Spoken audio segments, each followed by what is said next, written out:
Chapter 8:18. Powerful cultivators like Liu Bai, Junemo, and Yi Su had always existed. The world 1,000 years ago was a world of powerful cultivators. Whether royal or ordinary people, they were just pitiful people struggling in the cracks. However, there was a sage every 1,000 years. As the headmaster built the Tang Empire, the West Hill Divine Palace made corresponding changes, and the situation changed fundamentally. With the two mountains of the Academy and the West Hill Divine Palace, even the strongest cultivator had to obey the rules of the secular world. Unless they could surpass the 5 states, they would find that there was always a blue sky above their heads, making it impossible for them to get out. Now that the headmaster had ascended to heaven, heaven did not seem to care about the human world anymore. The West Hill Divine Palace had suffered great losses in the war, and the deterrence of the two mountains and the blue sky was weakening. Under such circumstances, powerful cultivators could naturally breathe more fresh air. Not to mention people like Liu Bai, the Sage of Sword, who could surpass the 5 states at any time if he wanted to. Therefore, the Emperor of the South Jin Kingdom died quietly. It was a natural thing, because he did not understand the changes in the world. The more powerful the person, the more freedom they had. Once they had the ability to control this freedom over the human world would fall into chaos, just like the barbaric years before the Tang Empire. Now it depended on whether a visiting professor of the Divine Hall like Liu Bai still had enough respect for Haotian Taoism. At the same time, it depended on whether the people in the academy could open an umbrella for the people like the headmaster. Judging from the current situation, the West Hill Divine Palace had been weakened the most in this war. However, the Haotian Taoism sect had ruled the world for countless years, and its foundation was unimaginable. No one knew if there was a hermit in the knowing destiny state, hiding in a simple Taoist temple on a mountain. Other than Master Chi Mei, who was seriously injured, the power of the Buddhism sect was not affected much. Neither Qi Nian, the world wayfarer of the Buddhism sect, nor the soldier monks of the Xiankong Temple joined the war. It was because of the Buddhism sect's own philosophy that they would not take the initiative. Other than Taoism and Buddhism sect, the most powerful force in the world was the Golden Palace. Other than the wolf-like cavalry, the nation master, and the dozen high priests were enough to deter most cultivators. The sword garret of the South Jin Kingdom had already begun to show its edge. The aristocratic families who had been keeping a low profile for many years now dared to show their faces in this precarious time. The secular world, which had been controlled by the 3 unknown lands for countless years, was bound to become chaotic. No one knew what would happen in the end. If they wanted to see the future of the human world clearly, all the cultivation sects had to keep an eye on the academy in the south of Chang'an City. No matter how silent the academy was now, it was still the academy. In the future, it will be the world of the strong cultivators. Unless the headmaster of the academy returns to the human world, or the West Hill Divine Palace recovers its power in the shortest time possible, there will be chaos for a while. Ning Ke looked into the carriage through the green curtain and said, "You should be soberly aware of this now. Those ministers should also be aware of this, and learn to accept reality." In the new year, the situation in Chang'an was chaotic and complicated. When the external pressure exerted on the Tang Empire by the West Hill Divine Palace coalition army, and the cavalry of the Golden Palace temporarily disappeared, some hidden problems gradually surfaced in the Tang Empire's seemingly united court. Especially a few days ago, when the news of Hua Shanyue's death came from the front line, the entire Chang'an city was shaken. Hua Shanyue was a descendant of an aristocratic family.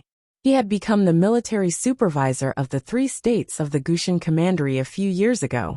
He was very powerful in the army and had a high status. He was expected to become a future general of the Tang Empire. In the Tang Empire's army, dying in battle was not just a tragedy for ordinary soldiers. It was common for generals to die on the battlefield. Generals of a higher rank than Hua Shanyue had been killed by the enemy's arrows countless times in the Tang Empire's thousands of years of history. Logically speaking, the news of Hua Shanyue's death would definitely cause sorrow and regret in the court, but not such a violent shock. But that was not the case.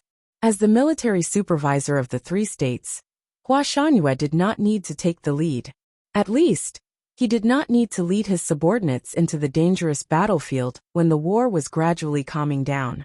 Most importantly, everyone knew the reason why Hua Shangyue was sent to the Northern Battlefront Army by the Academy. Therefore, the news of Hua Shanyue's death ignited the anger of the princess's faction in a very short time. After the court meeting the day before yesterday, the white-haired minister of the Ministry of Rights shouted at the palace wall with tears streaming down his face. Even if he is guilty, how can he die without a trial? Your Majesty, how can you face His Majesty? The minister of the Ministry of Rights was a bigwig of the princess's faction. There were many people like him in the court. Moreover, the Hua family was an aristocratic family of the Tang Empire, and had many close disciples and old friends. If the Empress and the Academy chose to purge the power in the court at this time, it would definitely hurt people's hearts. But if they did not hurt people's hearts, they would inevitably be in chaos.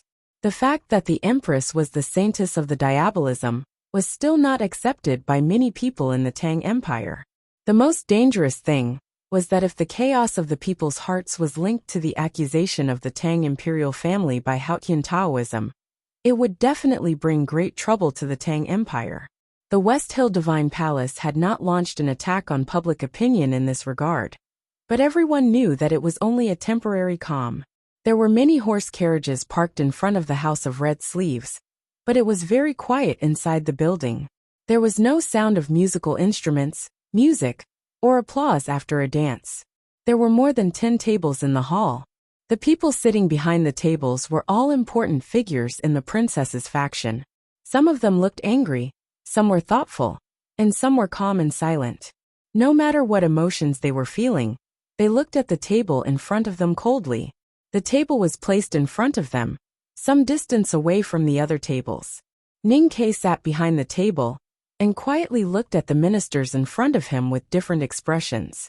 He was Mr. 13 of the Academy, and no one in the Tang Empire dared to disrespect him. But at this time, no one paid attention to him, so he seemed very lonely. Ning Ke was very used to this kind of loneliness, whether it was in Min Mountain or in the wilderness. He raised the flagon and filled the cup in front of him. He looked at the ministers in front of him and said, "I know what you are thinking. You are not reconciled, or you are not convinced, or you are suspicious of the Empress, or you think that I have done something inappropriate." The ministers slightly raised their eyebrows and thought, "Do you really dare to admit it?" Ning Ke raised his cup and said, "But I will not explain to you, because I don't need to. The law of the Tang Empire is above, and rules must be obeyed. When the Tang army can go south from the Verdant Canyon, recover the Qinghe River, or go deep into the wilderness and burn the golden tent, we will talk about what happened today." A minister said, "Then why did Mr. 13 ask us to come here today?" Ning Ke said, "I want you to shut up." The minister could not restrain his anger and scolded, "Why do you want us to shut up?" Ning Ke said, "Spreading rumors without evidence is a false accusation. At this time, doing such a thing is tantamount to treason. You should know the seriousness of the matter. If you don't shut up, what do you want to do?" "We want to see Her Highness." "No," Ning Ke said. "Her Highness is a criminal, and no one can see her. If you insist, then tomorrow we will start the trial of Her Highness for tampering with the edict of the late Emperor." "Then let's start the trial." The silent minister of the Ministry of Rights finally spoke.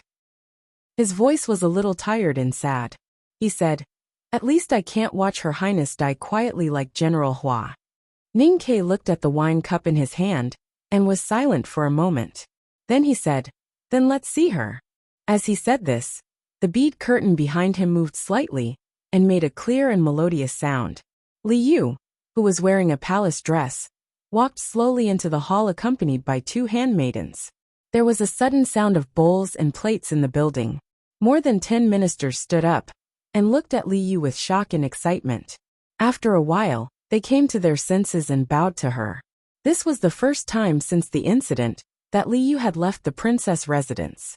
It was also the first time these people in the court had seen her.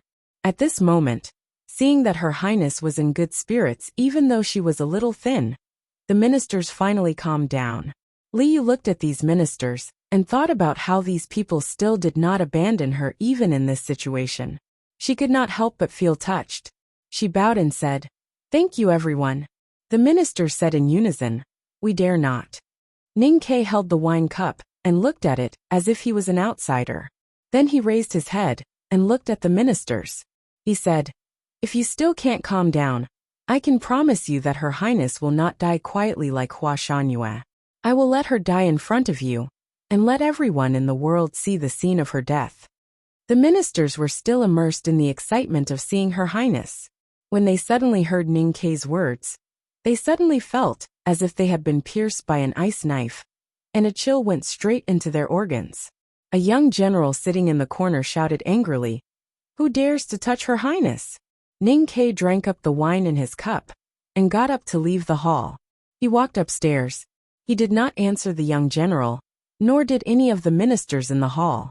It was extremely quiet in the building. Only the sound of people's rapid breathing could be heard. Because of anger, nervousness, and fear, they finally remembered that Ning Ke even dared to kill the emperor. In the room on the top floor of the House of Red Sleeves, the table was covered with embroidered cloth, and a celadone bowl was filled with tremella soup. The bottom of the porcelain bowl was placed on the gorgeous peony flower.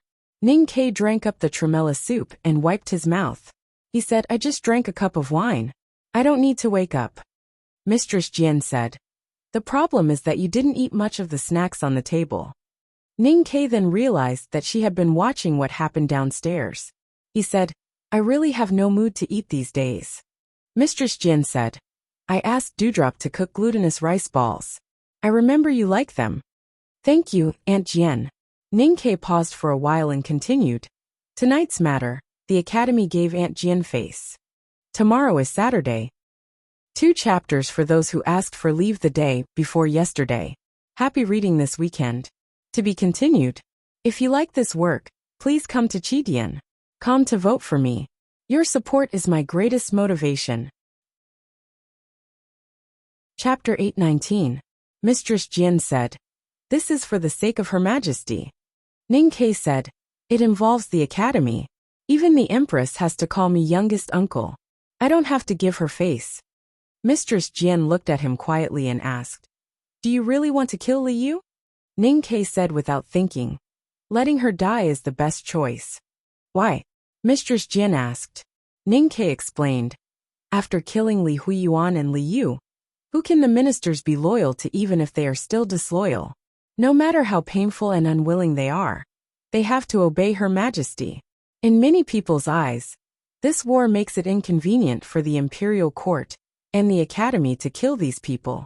But if you look at it from another perspective, after killing Liu, the pressure of the war and the name of righteousness will become pressure on these ministers."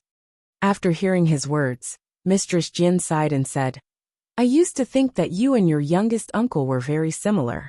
Later, you learned his great spirit, so I thought that you two were more similar. Now I realize that you are 2 different people after all." Ning Ke said, "I can never catch up with youngest uncle in this life, but I believe that I can do better than him in some things, such as the situation the Tang Empire is facing now." Mistress Jian smiled bitterly and said, "So he is dead?" Ning Ke said calmly, "I am not afraid of death, but I want the Tang Empire and the Academy to live."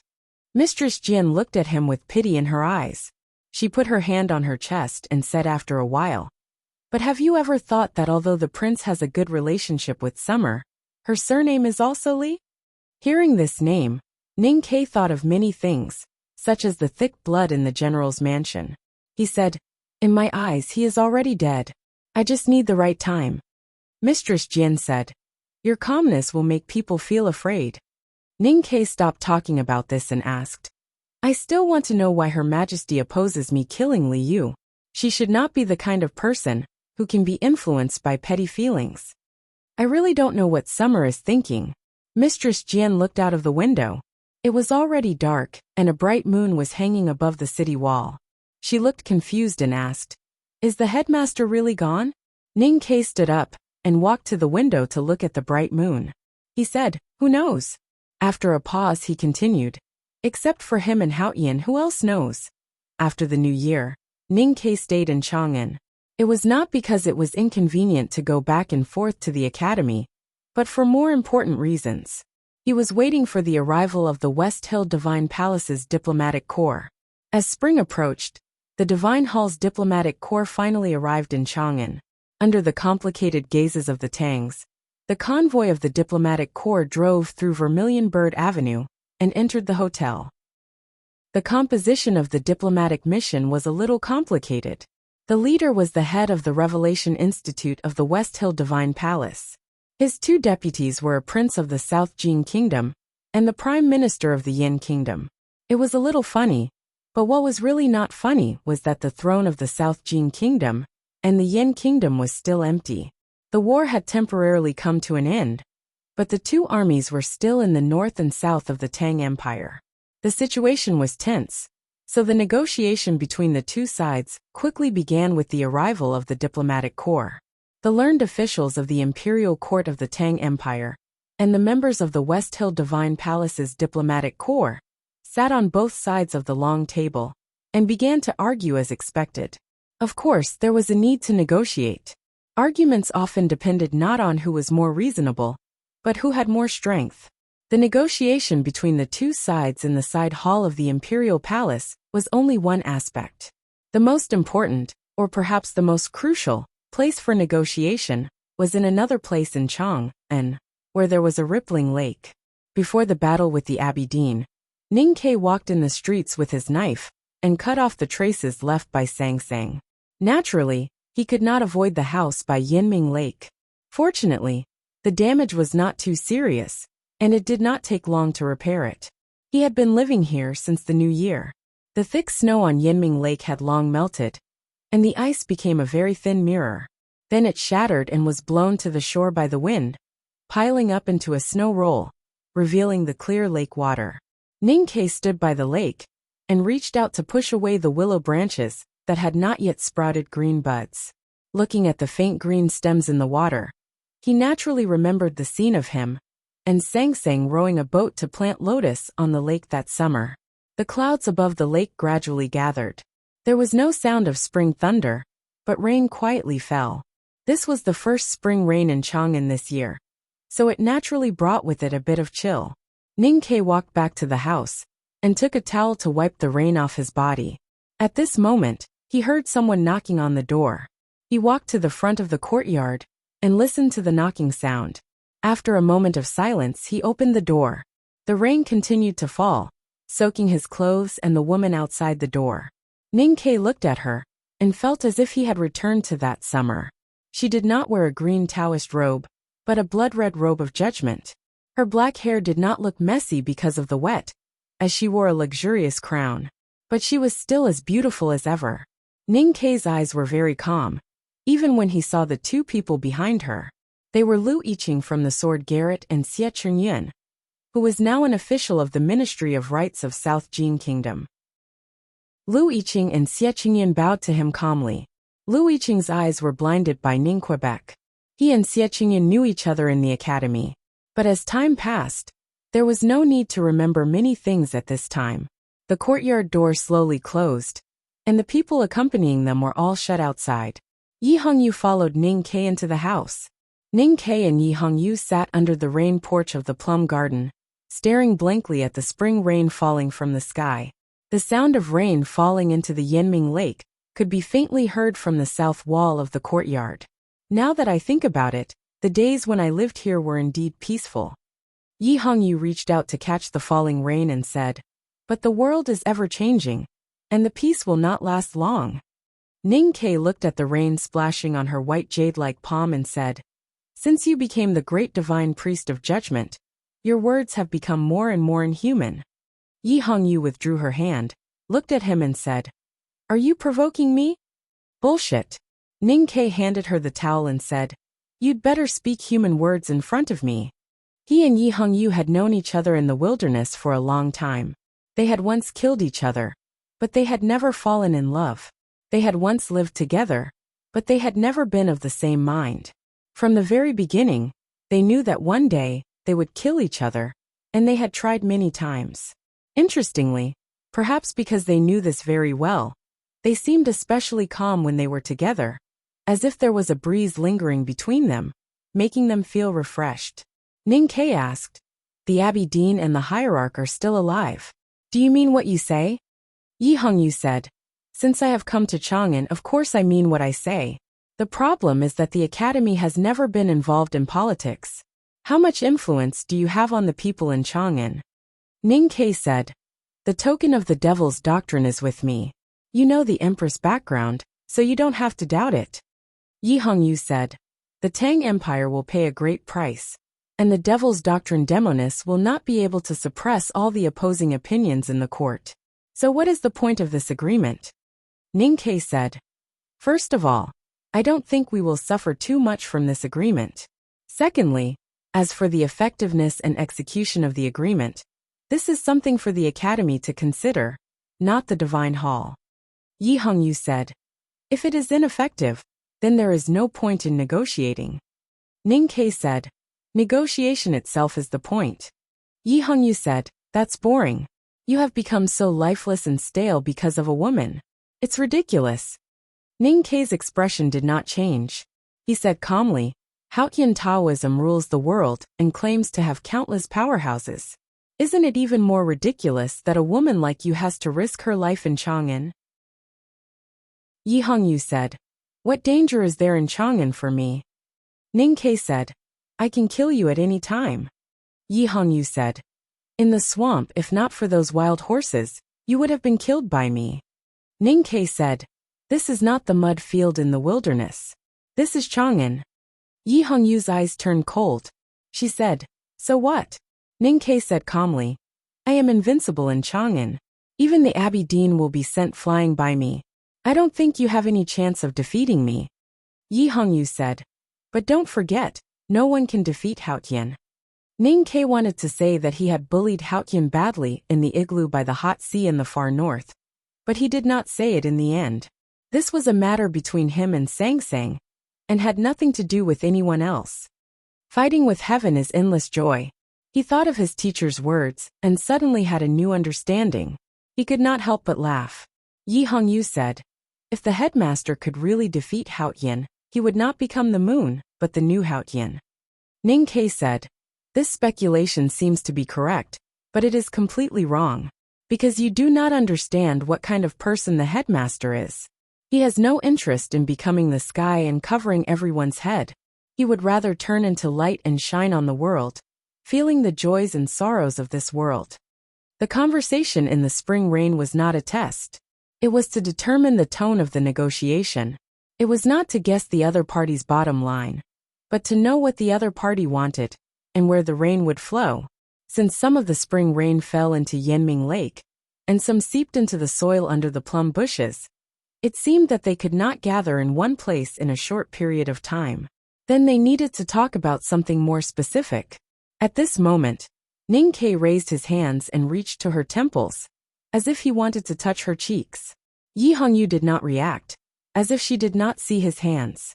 Ning Ke asked, "Don't you feel heavy now?" Yi Hongyu said, "Of course, but there is no one to help me carry it." Ning Ke took the divine crown off her head and said, "Hurry up and find someone else." Yi Hongyu's wet black hair scattered on the divine robe, making her look even more beautiful. She looked at Ning Ke and said, "Where can I find someone as shameless as you? I have to go out for the whole day today, so I did not have time to write. I worked hard to write these 2 chapters last night. I really admire my hard work, and these 2 chapters are definitely in my favorite style. The next chapter will be updated soon. To be continued. If you like this work, please come to Chidian.com to vote for me. Your support is my greatest motivation."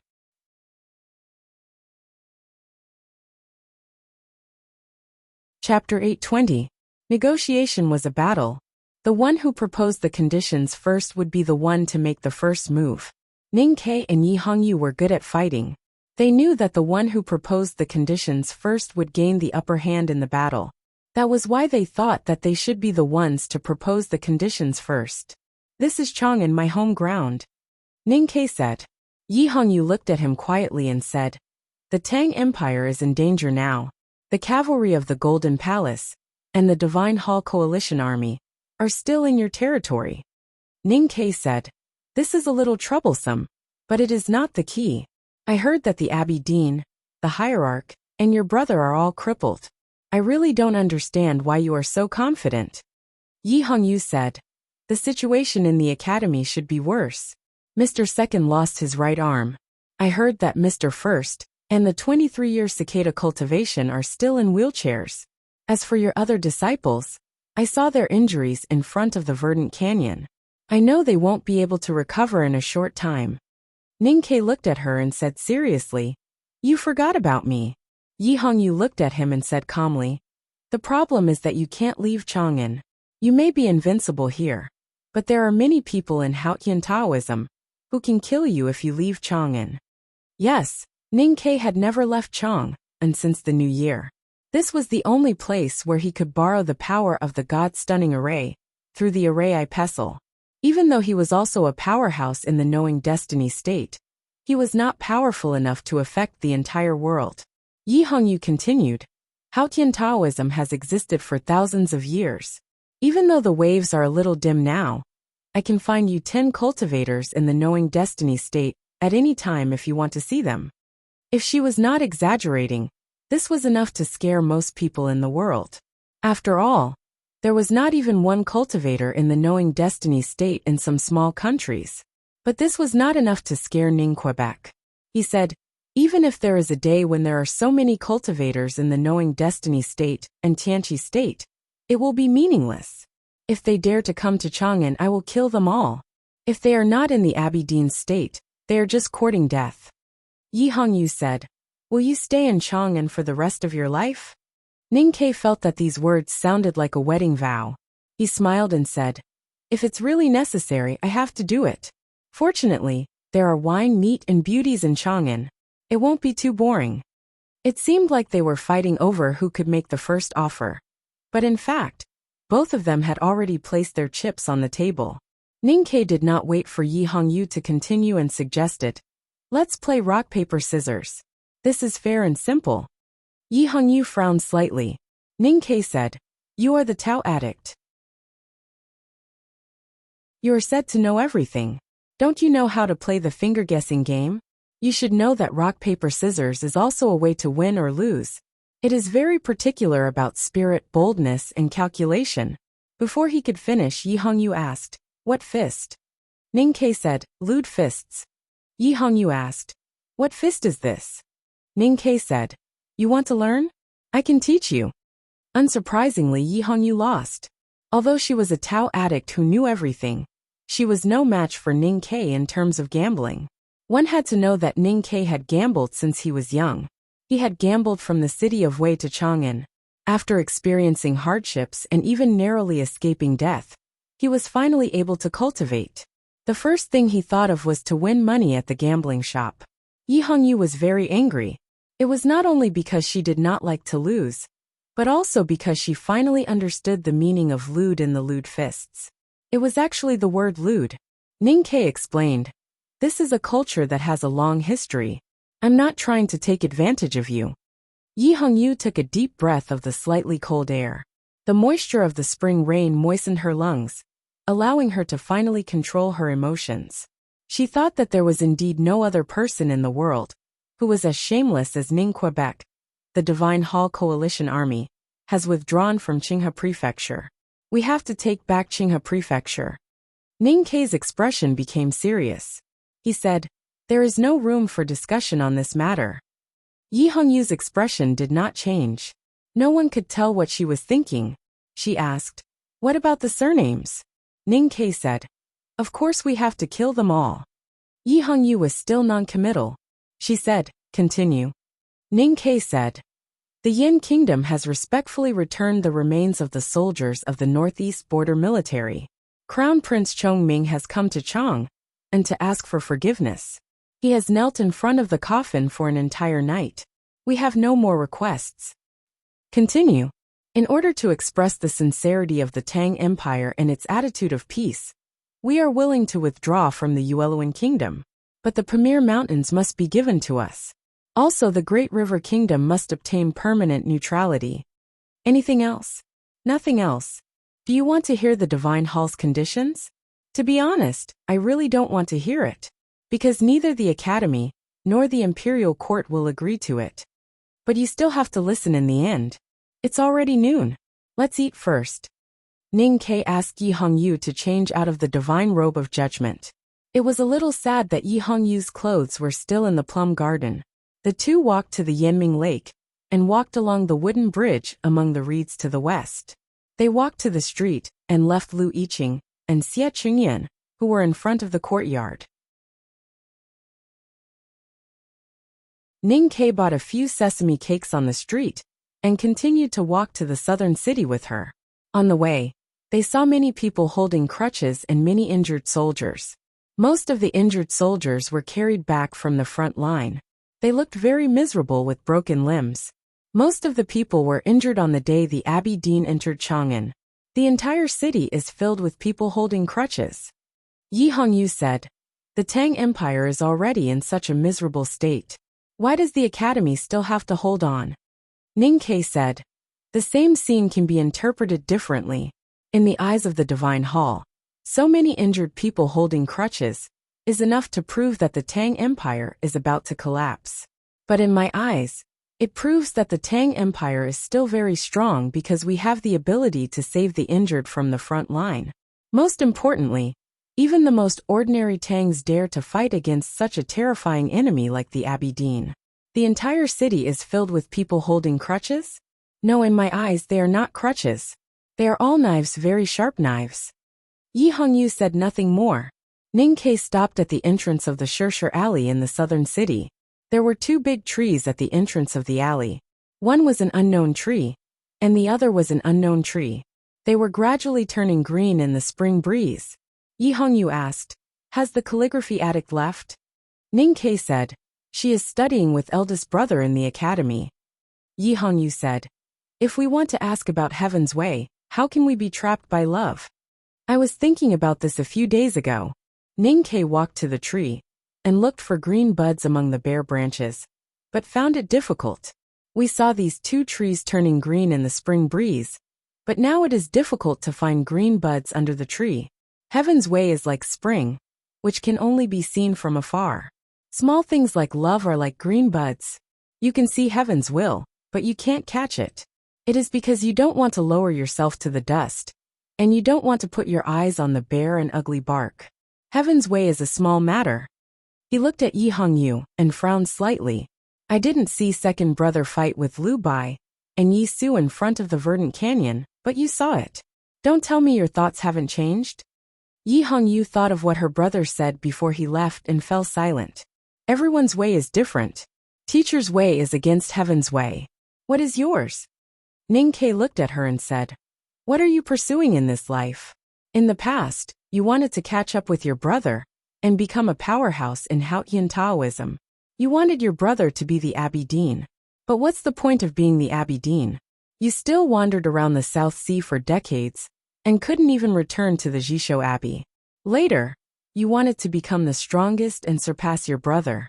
But what's the point? You and I may be the two best at fighting in this world. No one in the same state can be our match. But have you ever thought that I can't become the headmaster, and you can't become as strong as the Abbey Dean? Then what's the point of cultivating like this?" Yi Hongyu said, "Not everything needs to be interesting."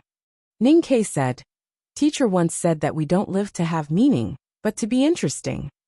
Yi Hongyu said, "I live to become stronger." Ning Ke asked, "I once desired to become stronger because I wanted to survive with Sang Sang. I also wanted to take revenge, so I had an obsession. But you grew up in the Jisho Abbey, and then went to the Revelation Institute on the Peach Mountain. Finally, you entered the judicial department until today. Your life has been smooth sailing. Where did your obsession come from?" Yi Hongyu said calmly, "Not everything needs a reason. Becoming stronger can be understood as an instinct. Just like how an ant sees two green leaves, it also wants to take the bigger one. As a cultivator, I am not interested in power or profit, but I always like the feeling when I stand on the top of the mountain and look at the scenery." Ning Ke thought of the time when he successfully climbed the mountain and saw the scenery on the top of the mountain. At that time, the starlight was like silver, the clouds were floating between the cliffs, and there were a few mountain peaks in the distance. It was extremely beautiful. That feeling is really good. He agreed with Yi Hongyu. Yi Hongyu said, "You didn't kill Li Yu. Aren't you worried about internal strife?" Ning Ke looked at the calm passers-by on the street and said, "Is it possible for you to see internal strife in Chang'an? The Divine Hall has many spies in Chang'an. You should know that I can kill her at any time. I just don't want to for now." "So you don't want to kill her? Or you can't bear to kill her?" Yi Hongyu said, "You don't want to kill her because of her relationship with the Golden Tribe Royal Court. You haven't mentioned the Golden Tribe Royal Court before. It seems that you have already made arrangements for the north." Ning Ke said, "I don't have any arrangements." Yi Hongyu said, "The Divine Hall has an influence on the Golden Tribe Royal Court that the Academy can't imagine." Ning Ke said, "Isn't it just the everlasting heaven? When I passed by the wilderness last year, I felt something strange. After that, I asked someone to investigate and found out that the Divine Hall has been preaching in the Golden Tribe Royal Court all these years. It's really interesting. Did Hao Yan think that no one would recognize him after he changed his identity?" Yi Hongyu didn't expect that he already knew about this. She said, "You have no arrangements for the north and rejected the Divine Hall's good intentions. What do you think about the Golden Tribe Royal Court?" Ning Ke said, "I only have one thought about the Golden Tribe Royal Court." Yi Hongyu asked, "What is it?" Ning Ke said, "Kill them all. I wish everyone a happy weekend. 2 more chapters tomorrow. To be continued. If you like this work, please come to Chidian.com to vote for me. Your support is my greatest motivation."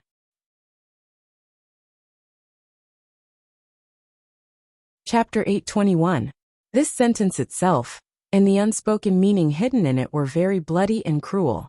However, Ning Ke's tone was very calm and normal, as if it was a matter of course. He looked calm, and even had a sincere smile on his face. To him, there was nothing to talk about with the Golden Tribe Royal Court. He would not accept anything other than being killed. Even Yi Hongyu felt a chill at this moment. Spring had just arrived, and some of the green buds on some trees were so small that they were hard to see with the naked eye, while some of the trees had already sprouted tender green leaves. Suddenly, a gust of cold wind blew on the street, snapping the tender stems and causing green leaves to fall. Qingye landed on the ground from the sky, and the conversation finally came to an end. Yi Hongyu raised the demands of the West Hill Divine Palace, which were in direct opposition to the conditions that Ning Ke had raised by the Yanming Lake. The Divine Palace wanted to ensure the independence of Qinghe Prefecture, and they wanted the Tang Empire to pay a large amount of war reparations, and the royal family had to go to Peach Mountain to apologize. The Golden Palace wanted the large pasture around Xiangwan Plain and Helan City. As for Yueluan, Yan, Jin, Qi, and Song, they naturally had their own demands, but they were relatively unimportant. After a moment of silence, Ning Ke asked, "What's going on with Longqing now?" 2,000 elite cavalrymen were annihilated. Although he was lucky enough to survive, he was heavily injured and is currently recuperating in the Divine Hall. "I don't know when he will recover." Yi Hongyu did not like Longqing at all. Her expression did not change when he was mentioned, but she did not understand why Ning Ke would suddenly mention him. She said, "Although his cultivation state is above yours, you should not be so vigilant." Ning Ke said, "Asking doesn't mean being vigilant." Yi Hongyu said, "Then why ask him?" "A few years ago in Chang'an, I said something to him." Ning Ke said, "I told him at that time that you were really beautiful. In that case, don't think too much about it." Yi Hongyu remained silent. Ning Ke looked at her and said with a smile, "Everyone knows that Tao Addict is the most beautiful woman in the world. So I shouldn't be too optimistic?" Yi Hongyu said, "No matter how strong you are in your words, no matter how unwilling you are, you still have to accept these conditions." Ning Ke said with a smile, "I don't see any reason to promise you." Yi Hongyu said, "I can't tell either. But someone told me that you would agree." Ning Ke slightly raised his eyebrows and asked, "Who? Abidine?" Yi Hongyu did not answer his question and turned to leave the green tree. Ning Ke did not leave with her. He looked at the green leaves on the ground, and his frown deepened. Yi Hongyu's last two sentences made him feel uneasy. The negotiation between the diplomatic corps of the West Hill Divine Palace and the Tang Empire continued in the side hall of the palace. The two sides had too much difference in judgment of the situation, and there was no way to find a mutually acceptable solution. It was only suitable for the situation at the table, not for the negotiation. Therefore, the two sides continued to talk. Ning Ke and Yi Hongyu were still watching the spring rain in the house by the Yinming Lake. They chatted about trivial things, testing each other's patience, and wanted to determine each other's confidence and bottom line. During this time, Crown Prince Chongming finally ascended the throne in Chengjing City and became the new emperor of the Yin Kingdom. He successfully subdued the power of Long Qing's faction and began to focus on internal affairs. The South Jin Kingdom also became peaceful, under the powerful deterrence of the sword Garrett, especially under the influence of the Sage of Sword, Liu Bai. The royal family and the military, that had been restless, became much more rational. The West Hill Divine Palace Coalition Army did not completely retreat to their respective countries. Instead, they continued to stay in Qinghe Prefecture. The Qinghe warlords provided food and logistics to maintain a sufficient deterrence to the Tang Empire. After the Tang Empire's Western Army retreated to the Pamir Mountains, the Yueluang Kingdom, which had suffered a military shortage for the first time in countless years, finally recognized their position. They kept a low profile, as if there was no such country in the world. The monks of the White Tower Temple began to prepare for the election of a new emperor, while the Xiankong Temple did not express any opinion. The world seemed to have gotten rid of the threat of war, but no one forgot the North. The cavalry of the Golden Palace, after surviving the cold winter in the 7 stockade villages, began to move again in the spring. The soldiers and civilians of the Tang Empire all stared at the north. Although they were vigilant, they were not as nervous as they were at the beginning of the war. As time went by, the power of the Tang Empire was gradually recovering. Smoke rose from the fields of the eastern border. The northern battlefront army's armor was brand new, and their new weapons were very sophisticated. Caravans carrying food and supplies kept going back and forth on the well-connected roads of the Tang Empire. The mines and workshops were in full swing. The curfew in Chang'an was lifted, and smiles gradually appeared on people's faces. The negotiation was a competition of patience and confidence in time. The Tang Empire never lacked confidence in this aspect. From the visible changes, it seemed that the victory was in their favor. Mo Shanshan sat by the stream, reading an old book. The eldest brother sat beside her, fishing with a fishing rod. His cotton-padded jacket gently fluttered in the breeze. He did not change his posture for a long time, as if he had fallen asleep. The stream was a mountain stream, flowing from the pool formed by the waterfall in the cliff. The second brother stood by the pool, looking at the waterfall behind the pool with a serious expression. The big white goose floated in the pool, its red paws plucking the water from time to time. It looked at the waterfall like the second brother, with a serious and mocking expression. There were 2 pairs of crutches by the pool, and 2 teenagers under the waterfall. Zhang Nianzhu and Li Guangdi were squatting under the waterfall. They had not fully recovered from their injuries, and when they were hit by the strong cold water, their faces turned even paler, as if they were going to fall at any time. In fact, they had fallen many times. But when they saw Mr. Second standing by the pool, and especially the hateful big white goose, they still clenched their teeth and held on. They walked along the stones behind the pool, passed through the narrow gorge, and arrived at the precipice behind the mountain. A wheelchair was parked on a small stone platform. Yu Yan sat in the wheelchair, holding a pen and paper in her hand. She was writing the hairpin-style small regular script. Although there was no writing desk, her handwriting on the paper was still so neat. When her eyes were tired, she would look at the flowing clouds in front of the precipice and Chang'an City in the distance for a short rest. Sometimes, she would look at the narrow stone path above the precipice. The stone path led to the cliff cave where Ning Ke used to practice in seclusion. It was very narrow, and it was very dangerous to walk on it. When the strong mountain wind blew, One could fall into the abyss at any time. Tang Xiaotang was on the stone path at this time. What she needed to do was to use the blood-colored giant knife in her hand to chisel the rock wall and widen the ladder on the stone path. This was a very meaningful work, but also a very difficult one. The rocks between the precipice were very hard.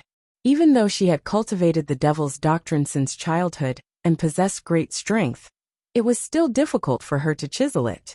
What annoyed her most was that the result of Yu Lian jumping into the blue sky and cutting off the rainbow in the Battle of Chang, and was that the blood-colored giant knife in her hand had been destroyed beyond recognition. She had been chiseling on the stone path on the precipice for more than 10 days, but she had only completed less than 1/10 of it. Looking up, she could not see the end of the steep mountain path. The melon shed in front of the cliff cave was still a small black dot. The little white wolf was lying on the stone ladder above and dozing off. Listening to the sound of chiseling coming from below, it felt a little annoyed. It was not worried that it would break the stone chips, because according to the speed of the past few days, it would take at least a few days for Tang Xiaotang to chisel to where it was sleeping now. Song Qian and the 8th younger brother were playing chess with bandages. One hand was gently plucking the strings of the zither. That was the only hand that Beigong could move. Wang Qi was brewing medicine in the yard. There were all kinds of flowers and herbs piled up in the corner. After a while, the old yellow bull came in with a head full of wildflowers. The 4th brother, Fan Yu, was coughing and discussing the god-stunning array with Mu Yu. The 6th brother looked at the iron stove that had been out for many days and sighed. Those who taught were teaching, those who educated were educating, and those who were tortured were destined to continue to be tortured. The scholars were still reading, and the recuperating were still recuperating. The back of the mountain of the academy was peaceful and warm. Suddenly, the eldest brother opened his eyes. He looked at the mountain stream under the stone, and slowly lifted the fishing rod in his hand. There was no hook on the line. The eldest brother never used a hook when fishing, not even a straight one. But now when he lifted the fishing rod, there were 3 grass carps on the line. The 3 grass carps were suspended in the air beside the line, struggling desperately. They were not tied to anything, but they could not break free no matter how hard they struggled. Their tails flicked, and the water droplets that were thrown out refracted the sunlight on the stream. It was very beautiful. The eldest brother shook his wrist slightly, and the 3 grass carps were finally freed and fell into the stream. He looked at the stream quietly, and suddenly said to Mo Shanshan, "Take your time to read it. If there is anything you don't understand, just read it first. Ask me when I come back." Mo Shanshan's expression changed slightly. She sensed that something had happened. She closed the old book and walked to the eldest brother. She said, "I'll go with you." The eldest brother looked at her and smiled gently. He said, "It's not a big deal. It's just a little sudden." The eldest brother left the stream in a wheelchair and walked out of the clouds on the mountainside. The expression on his face was very solemn, not as calm as usual, so he arrived very quickly. Yu Lian was even faster than him. She was wearing a light yellow dress, sitting in a wheelchair, and looking in the direction of Chang'an. A cold wind blew on the mountain path, stirring up layers of yellow leaves in the autumn and the hem of her dress. Yu Lian said, "I didn't expect that he would really come." The eldest brother said, "The headmaster is gone, so they can come as they like. What I don't understand is why they came." Yu Lian said, "I don't understand either. It seems that we can only ask them face to face." The eldest brother said gently and firmly, "I am the senior brother, so I should be the one asking." Yu Lian said, "Senior brother, you are really slow now, so I have to go." Someone had come to Chang'an. They didn't know who it was. The eldest brother and Yu Lian knew, so they wanted to meet him. They looked very serious and serious, even more serious than when they faced the Abbey Dean. Who was that person? I'll try to finish the next chapter before 12:30. To be continued. If you like this work, please come to Chidian.com to vote for me. Your support is my greatest motivation.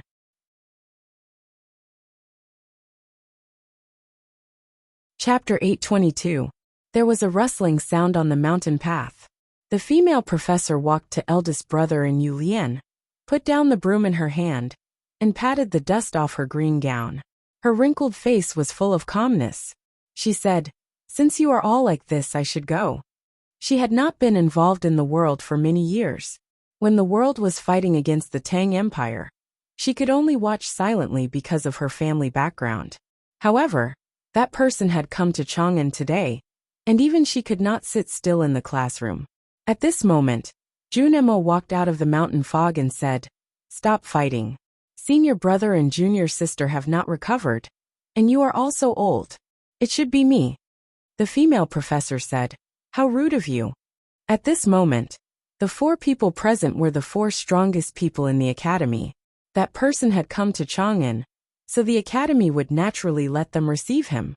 However, they all knew that once he left, it would be hard to predict what would happen, so they argued. Junemo was silent. The female professor stared into his eyes and said, "Even if you are in your best condition, you are still no match for him." "My sword has never asked for perfection," Junemo said. "So many people who are stronger than me still lost to me. Even Lu Bai did not take advantage of me."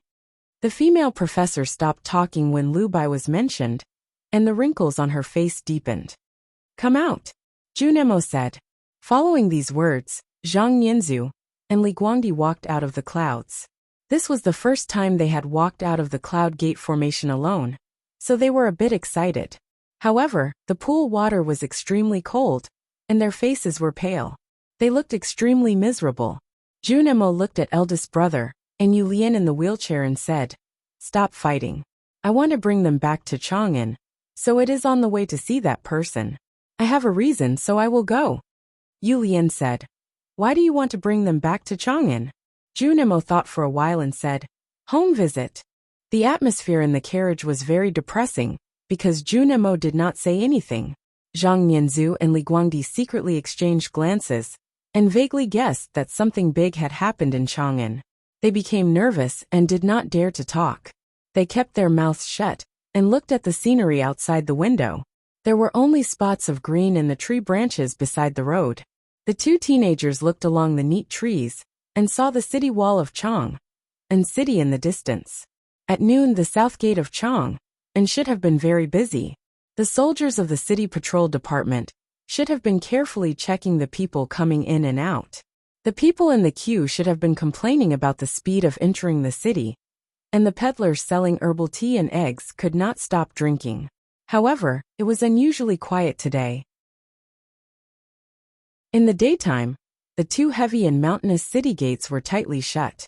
There were no pedestrians, no hawkers, no soldiers of the city patrol division, not a single person in front of the city gates. There was only one carriage. The carriage looked very ordinary. It was covered with mud and dust, and had no luster to speak of. Occasionally, a chilly spring breeze would blow off some of the dust on the carriage, revealing the dark color inside. It seemed to be made of steel, and a few smooth lines could be vaguely seen. There were no horses in the black carriage, only a single carriage. The place where the wheels touched the ground had sunk deeply, and fine gravel could be seen on both sides. Looking back, one could see that the hard stone surface of the state highway had been crushed into 2 very deep marks, stretching to a very far place, with no end in sight. How heavy was this carriage? How could the road be so damaged? What was more eye-catching than the carriage was the person standing beside it. Since there were no horses, could it be that he had pulled such a heavy carriage so far with his bare hands? The person was wearing an ordinary cloth gown. His eyes were ordinary, and there were a few wrinkles at the corner of his eyes.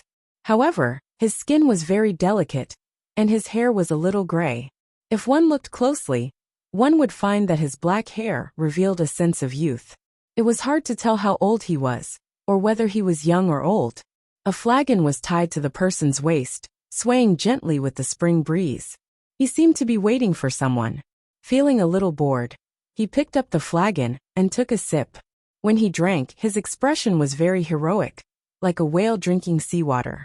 He did not put down the flagon for a long time, but the flagon never reached the bottom, and there was always wine pouring out. On the city wall, countless crossbows were aimed at the drinking man, but no one dared to shoot. because the man did not care that he was being aimed at by the powerful crossbows.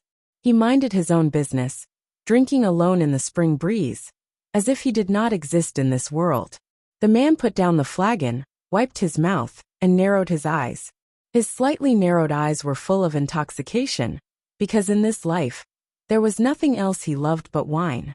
However, if one looked at the deepest part of his eyes, one could see that his eyes were so cold and full of vicissitudes, because in his long life, he had already seen through everything, and was long tired of this world. So he was heartless. The sound of hooves gradually slowed down, and another carriage arrived in front of the city gate. Zhang Nianzu squeezed to Li Guangdi's side, and the two youths looked at the man through the window. Their bodies could not help but tremble, and their faces were extremely pale, because they seemed to see the Taoist in indigo on the street that day. Junemo lifted the curtain in front of the carriage and got off. He walked in front of the man, and slowly stopped. The spring breeze caressed the empty sleeve below his right arm. His posture was gentle, but his breath was cold. The iron sword was in the sheath at his waist, and he did not pull it out. Junemo looked at the man beside the black carriage, and his eyes fell on the flagon at his waist. After a long silence, he bowed his head and said, "Greetings, Senior." The man was somewhat satisfied and said, "No need to be so polite." It was a simple sentence, but it made the South City Gate tremble. This was because the man's voice was very old, extremely old, and when the air passed through his vocal cords, it was like bronze covered in dust rubbing against each other. Even if the dust and dirt were rubbed off, it was followed by the friction of the rust on the bronze, which made everyone's soul throb. Zhang Nianzu and Li Guangdi did not get off the carriage. After hearing this voice, their faces became even paler, and their bodies suddenly became as cold as ice, as if they had suddenly arrived at the age of death from their youth. Countless painful groans came from inside the city wall. The Tang soldiers who aimed at the man with crossbows were shocked by this voice, and even the moss-covered bricks of the city wall showed some signs of loosening. The city wall had withstood thousands of years of wind and rain, but it was still too young before this old voice. Junemo raised his head, and his expression was still calm, without any respect in his eyes. He said, "Leave or die." The spring breeze blew again, and the flagon on the man's waist swayed again. He was a little surprised, and then became indifferent again. He looked at Junemo and said, "I heard that you value etiquette the most. I have already paid my respects to Senior, so I don't need to be more polite." Junemo looked at the man and said, "Etiquette is based on respect. I paid my respects to you because of your seniority. My teacher once asked you, but it was based on the order, not you." The man slightly raised his eyebrows and said indifferently, "Why am I not worthy of respect?" Junemo said, "Because you are a coward." With this sentence, the chi of heaven and earth in front of the South City Gate suddenly changed dramatically. The spring breeze turned into a bone-chilling wind. Junemo's empty sleeve swayed in the spring breeze, as if it had been starched too many times, suddenly stiffened, and the soft lines on the sleeve became extremely sharp lines. His right arm was broken, but he still had his sleeve. He did not draw his sword, but his sleeve was still full of sword wills. In the sudden cold spring breeze, there were countless sharp sword wills. In the carriage, Zhang Nianzu and Li Guangdi's faces became even paler, because they found that there seemed to be many sharp lines in the air, and every breath was so painful. Countless sword marks appeared in front of the man. The wine flask at his waist suddenly emitted countless clear sounds before gradually fading away. He looked at Junemo and said, "His taste in accepting disciples is indeed much better than ours." Junemo said, "My teacher is much better than you two at everything." After saying this, he stretched his left hand to his waist, held the middle of the scabbard, and held the sword horizontally in front of him. The iron sword was still at the same level as his eyebrows, and he seemed to be respectful, but in fact, he was as cold as ice. Junemo performed the junior's salute. He held the sword horizontally in front of him, and his expression was solemn. The iron sword was square and wide, and in the wind, it was like an indestructible city wall. The shadow of the iron sword and the sleeve fell on the ground, and it was like a solemn and continuous green mountain. You guarded the verdant canyon for 7 days, defeated Yi Su, and then injured Lu Bai. You are indeed extraordinary. The man saw Jun Emo holding the sword horizontally, and his expression became more serious. But only a little. He waved his sleeve, and the spring breeze came, lingering around him. His aura suddenly increased, and he broke through 5 states in a flash. No one knew which mountain he was on. He was not in the city, so the city wall could not stop him. He was not in the Green Mountain, so the Green Mountain could not see him. He did not want to fight, and even someone as strong as Jun Emo could not fight. What state was this? My teacher said that in terms of this state, even Buddha is not as good as you.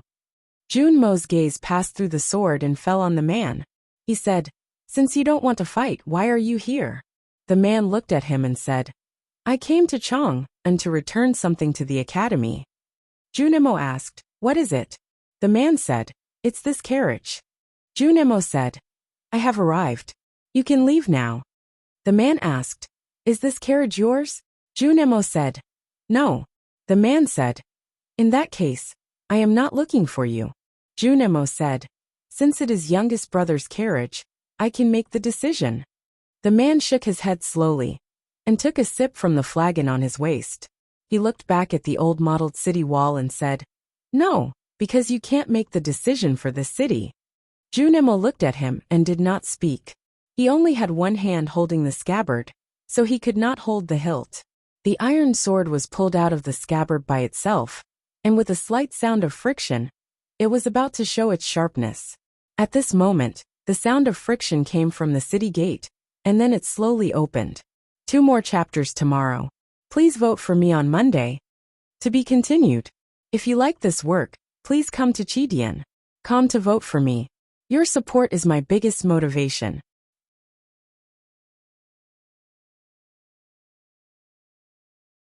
Chapter 823. The city gate opened slowly, and Ning Ke showed up. He carried the iron cutlass on his back, and held the iron pestle in his hand. He stood in the city gate and looked outside. He said, Senior brother, since he is here for me, I will talk to him. Jun Emo pondered for a moment. His eyebrows were like the surface of a lake covered by the shade of willow trees. The broad and straight iron sword slowly returned to its sheath. He bowed to the man beside the carriage again, and walked back to his own carriage. The carriage entered Chong, and then stopped beside Ning Quebec. Jun Emo looked at him and said, Since you want to talk, you should talk nicely. Although the headmaster is no longer in the world, the academy is still here. Such a coward is not qualified to disturb us. Ning Ke bowed and said calmly, I understand. He looked at the old and dirty carriage outside the city gate.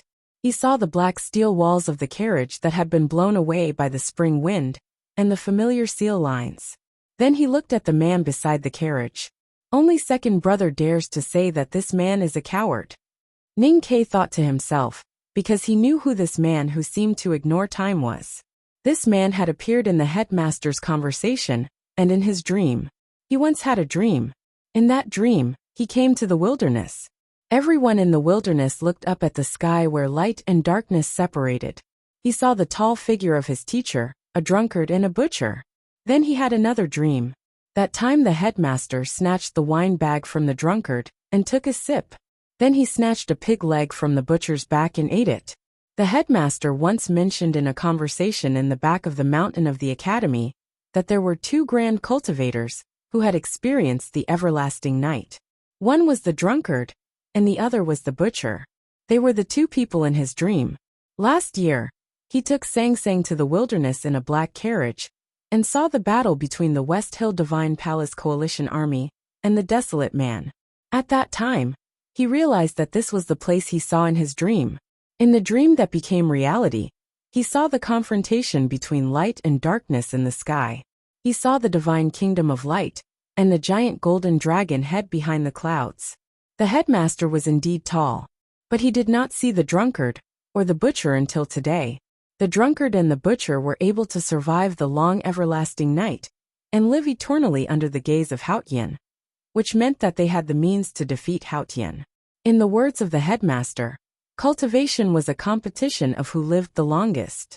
Therefore, The states of these two people had undoubtedly reached an unimaginable level. In the words of the headmaster, these two people were probably not human anymore. Among the people Ning Ke knew, except for the headmaster, no one had seen the drunkard and the butcher. Perhaps only the headmaster could find them.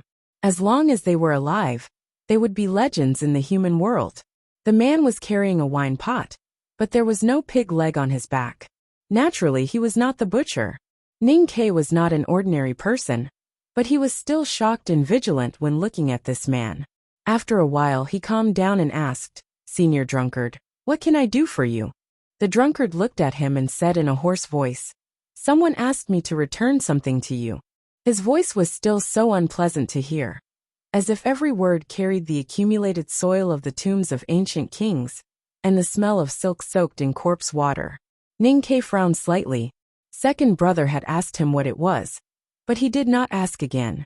Looking at the horse carriage that had accompanied him for many years and the tracks on the official road, he naturally thought of what had happened by the Sishui River.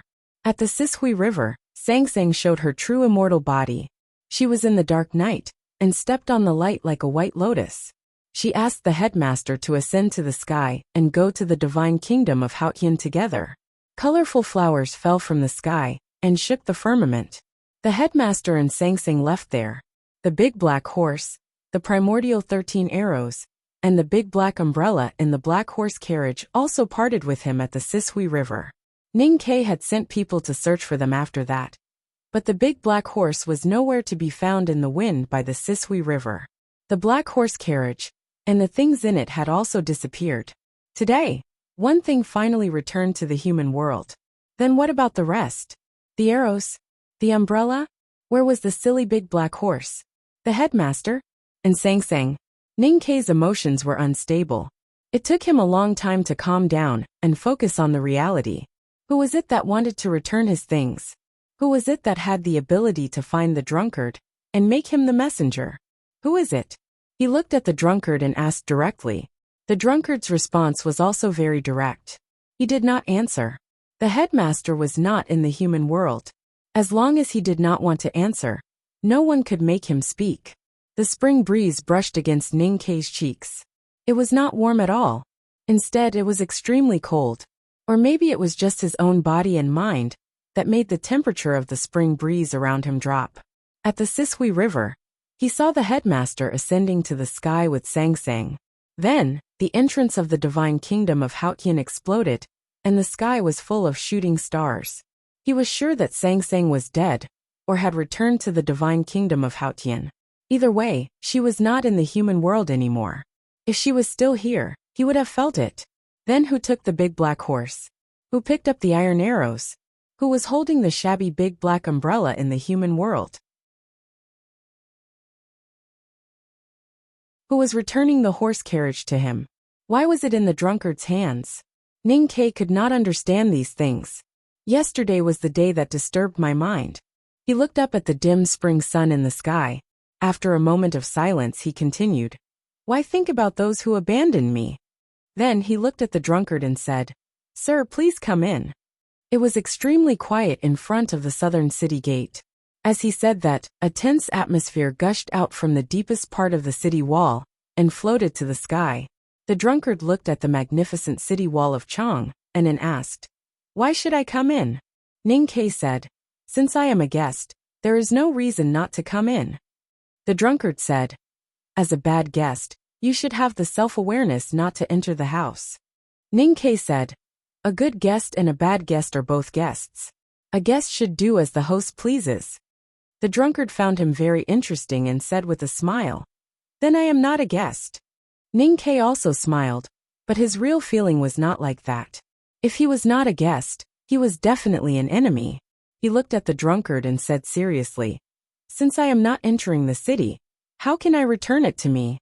The drunkard looked at him, as if he was looking at a shameless child and said, "I am already so old and tired after such a long journey.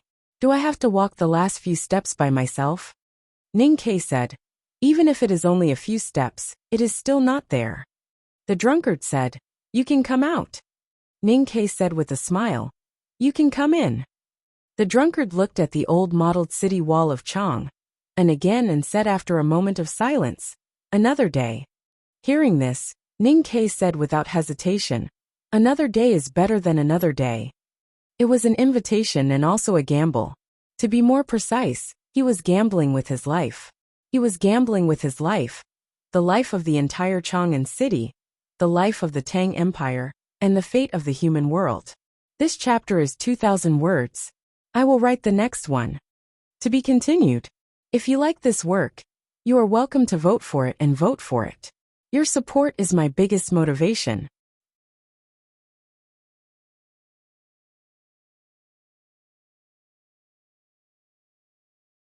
Chapter 824. The drunkard didn't accept Ning Ke's invitation and said, "I don't want to go in today." Ning Ke raised his voice and said, "You still don't dare to go in?" The drunkard's expression gradually changed. His hair, which was a mixture of white snow and black soil, was blown by the wind. He said, "For countless years, I have only been accompanied by wine and meat, and I especially like wine. Only when I am drunk can I relieve my worries. Wine can make people angry, but it can also make people feel relieved. I chose the latter, but it doesn't mean I can't choose the former." Ning Ke stared into his eyes and continued, "But you still don't dare to go in." The drunkard said, "You can come out." Ning Ke shook his head and said, "I'm timid."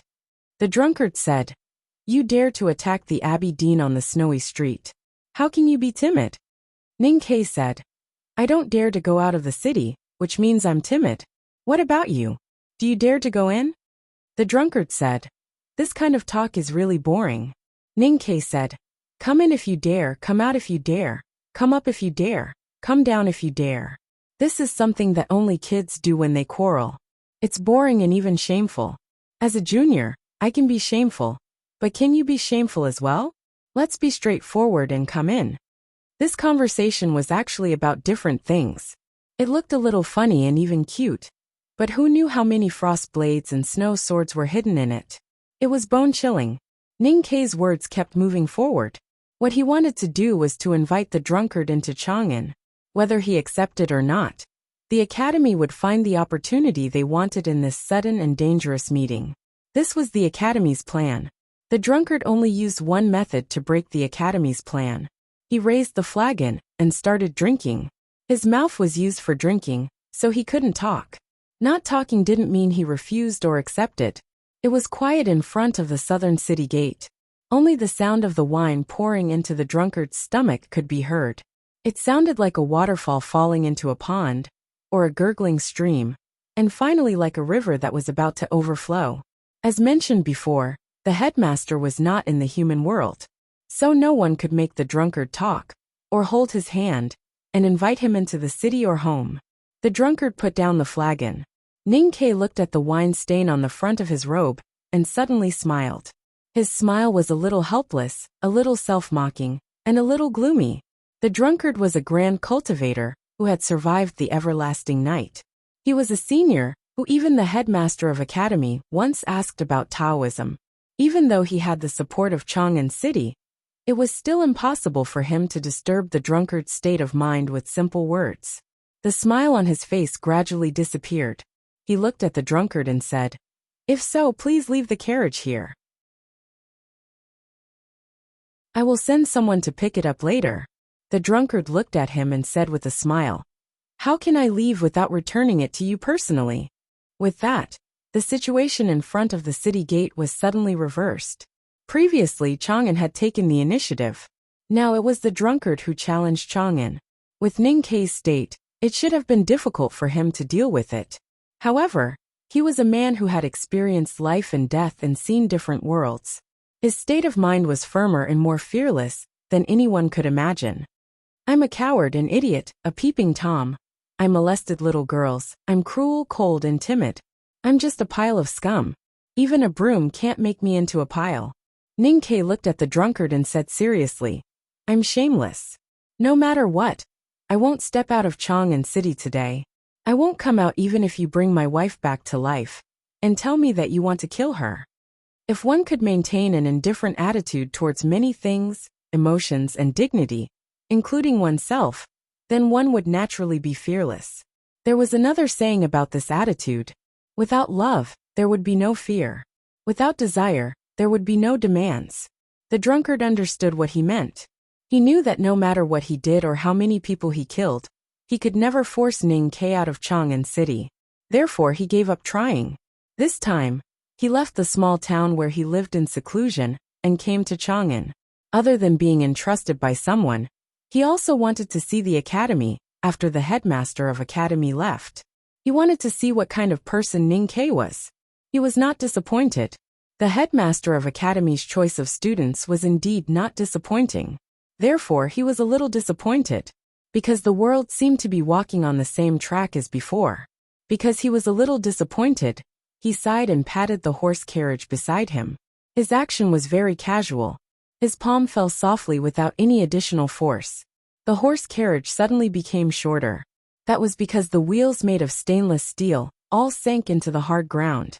Then, under the terrifying counterforce, the carriage suddenly jumped up into the air. This horse carriage was a relic of Master Yin Sei. It was made of stainless steel and was extremely heavy.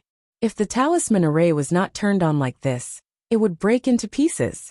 Such a heavy carriage was patted into the air by the drunkard, as if he was patting a ball. The drunkard waved his sleeves. The spring wind was slightly chaotic. The heavy steel carriage, like a giant stone thrown by a catapult, roared toward the city gate. Ning Ke held the array pestle tightly. Countless vigorous qi of heaven and earth gushed out from the city gate and poured into his body through the array pestle. It instantly filled up his snow mountain and ocean of qi, providing him with endless psyche power and strength. Bang! He pulled out his cutlass and cut the spring wind. The iron cutlass chopped on the carriage. The black carriage suddenly stopped and hung in the spring wind in front of the city gate. The first spring thunder of this year exploded in front of the southern city of Chang'an. Several light cyan airflows spread out from the point where the iron cutlass and the carriage touched. In a flash, the cyan airflows expanded to a radius of dozens of feet, looking like several light shields. Ning Ke and the black carriage were right in the center of the cyan light shield. The cyan light shield only lasted for a very short time, and then broke with a slight sound. Countless fragments of the qi of heaven and earth sprayed around. The trees outside the city gate were broken before they could sprout green buds. The gravel on the state highway shot away like arrows. The city wall had withstood thousands of years of wind and rain, and its surface had traces of weathering. After such a terrible shock, countless green bricks peeled off and fell down like a rainstorm. The wind stopped and the dust settled. The green bricks on the city wall became more mottled, but no obvious damage could be seen. On the contrary, the green bricks that were cut off by the aura were extremely smooth, as if they were new bricks. After all, it was impossible to shake Chang'an City. Interesting. The drunkard looked at the city wall and said. Then he looked at Ning Ke and said, "But you are not interesting. You know, there are many things that I haven't done for thousands of years, but it doesn't mean that I can't do them." Ning Ke put away his cutlass. The black carriage finally fell to the ground with a heavy thud. He looked at the drunkard and said, "I was just kidding. Did you take it seriously?" He was smiling when he said this, although he was annoyed at the moment, because he had to smile. Sometimes, only a smile could prove his strength. Then he started coughing and took half a step back inadvertently. He turned his body slightly and held the hilt in the array pestle tightly. One of his hands was as cold as ice, and the other was as hot as flowing lava. "I said you are not interesting because you can't do it." The drunkard looked at him and said, "No one can do it after your headmaster left." Ning Ke knew that he couldn't do it because he couldn't leave Chang'an. But his headmaster could take the eldest brother to travel around many countries in an ox cart for many years. The most important thing is that it's not up to you to decide whether you can write that character or not. The drunkard seemed to be really disappointed, and his eyebrows were slightly furrowed. Ning Ke wanted to salvage something, so he said, "At least I have written it. You dare not enter the city is the proof." The drunkard said, "No matter how big Chang'an is, it is just a city after all. It is still too small compared to the world." Ning Ke said, "One day, I will leave Chang'an." The drunkard said, even if you have the courage, you can't turn the whole world into Chang'an. We are all part of this world, so how can we change the world? Your headmaster can't do it, I can't do it, and neither can Shen Mao. How can you do it? Ning Ke couldn't answer. The negotiation between the academy and the Divine Hall was in a stalemate, and it was a very delicate and critical moment. At this moment, the drunkard, a hidden powerhouse who could change the situation of the world, must have a purpose. The academy and the Tang Empire didn't want to see that kind of change. I don't understand why you came to Chang'an. Ning Ke looked at the drunkard's eyes and said, even if the academy, or he couldn't change the relationship between Haotian and the human world, the drunkard shouldn't be here. He looked at the drunkard's eyes and said seriously, in my dream, you and the butcher are both looking at me. It means that just like the moment before, there is still hope for you. Dreams are often the opposite of reality. The drunkard said. Ning Ke said, the headmaster said that you and the butcher both experienced the last everlasting night. If so, it means that even Haotian couldn't do anything to you. Why did you show up? Why did you come to Chang'an? I've drunk too much these years, and I'm usually drunk. I often don't know if I'm in a dream or reality. But even in a dream, I've never dreamt about the night. The drunkard looked at him and said, because that's what I'm most afraid of. In the long everlasting night, countless people died. No one could retain such a long memory. Only the drunkard and the butcher had that seemingly endless cold and dark memory. It was understandable that they were afraid. After that day, the moon suddenly appeared in the night. The butcher and I were surprised, especially when the moon didn't disappear. That's probably what you said before, the hope I once had. The drunkard said, we also thought that we could keep watching. Even though it's annoying to hide, it shouldn't be a problem for us to hold on for another few hundred years. But unfortunately, things don't always go our way. Ning Ke felt cold and asked, has Haotian found you? The drunkard said, yes. Ning Ke kept silent for a long time and murmured, he couldn't find you for thousands of years. Why did he find you now? The drunkard didn't answer him. He looked up at the blue sky and thought. When he was in the sky, he was too far away from the ground. It was hard for him to find us. But if he comes to the human world, where can we hide? Everything was settled. Ning Ke felt very tired. I'm short of 1,000 words today. It's just that the plot is broken here. I'll make it up before the end of the month. Now I'm short of 4,000 words. Remember. To be continued. If you like this work, please come to Chidian. Come and vote for me. Your support is my biggest motivation.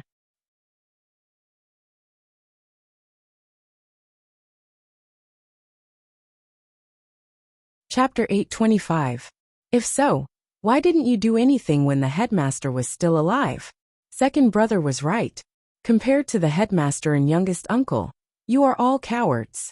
But cowards are better than dogs. Ning Ke looked at the drunkard and said, there were actually 3 questions in this simple sentence. They were like 3 knives and 3 hot slaps on the face. The drunkard's expression did not change. He said, if you reach a certain state in cultivation, you will understand that emotions like honor and disgrace are meaningless.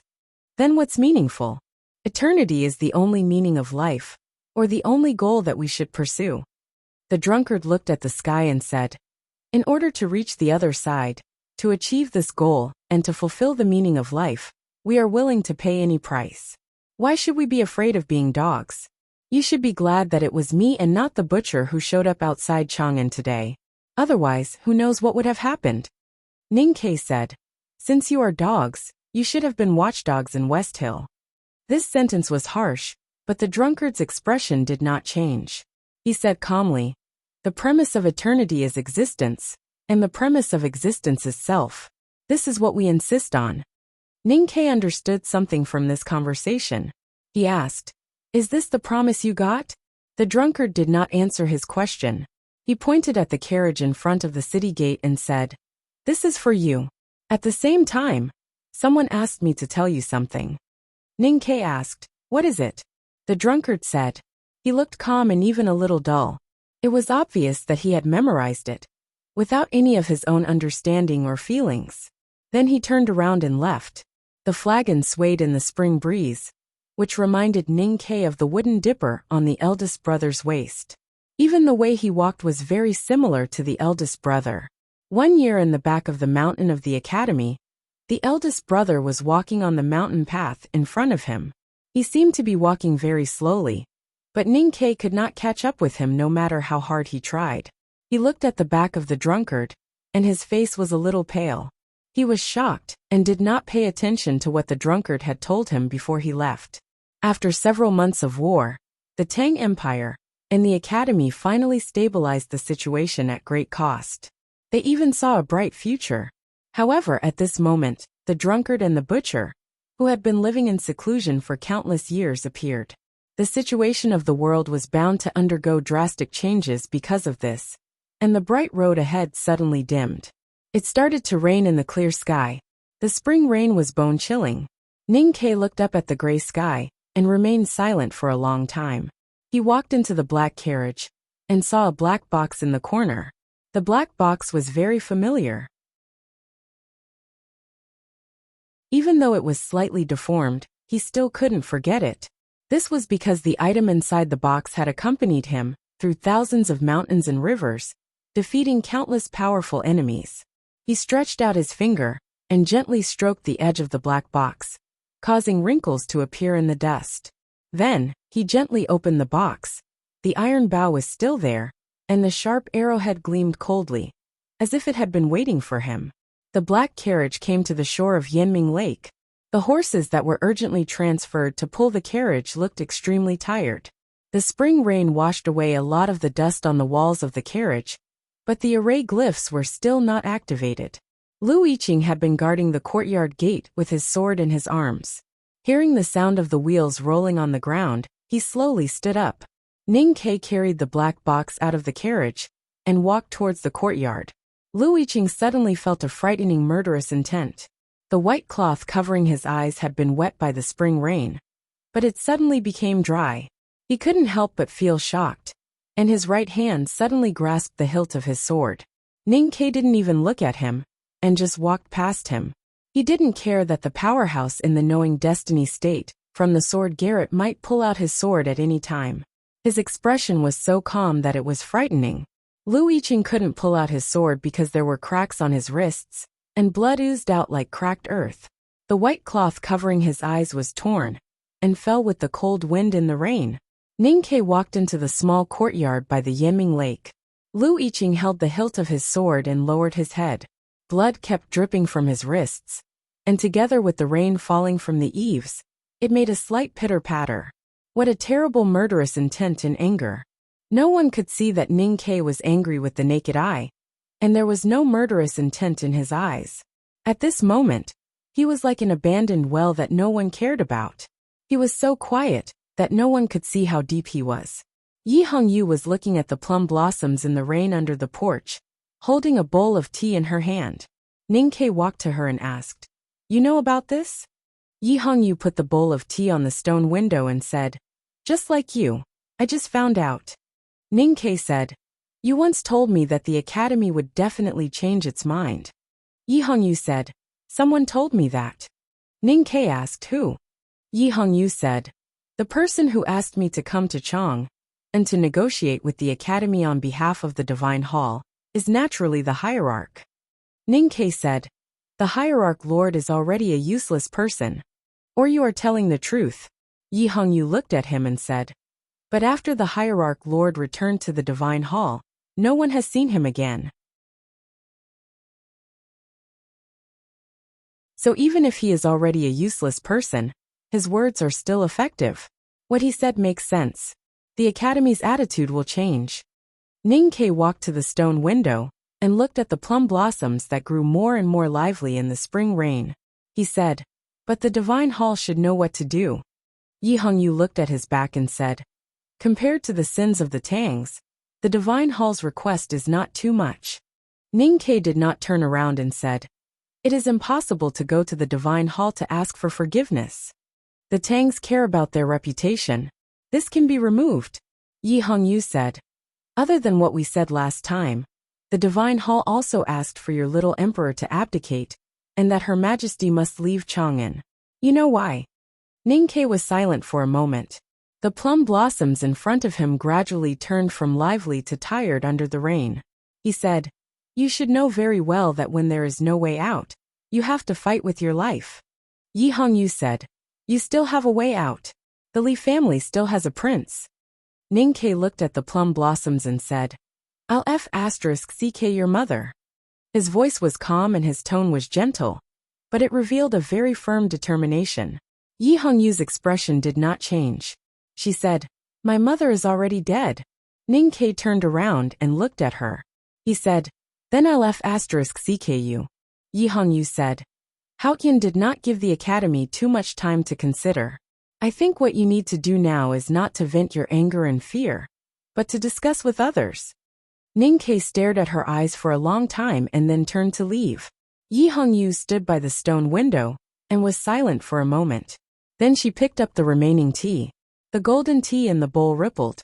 It was not because of the spring rain, but because her hands were a little unsteady. This was the most dangerous Ning-Ke she had ever seen.